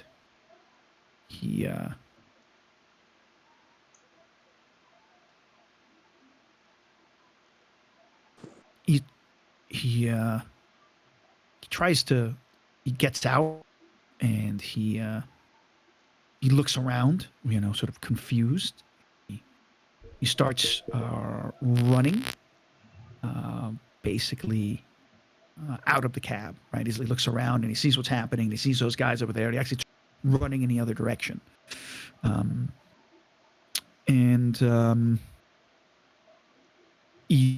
You can hear somewhere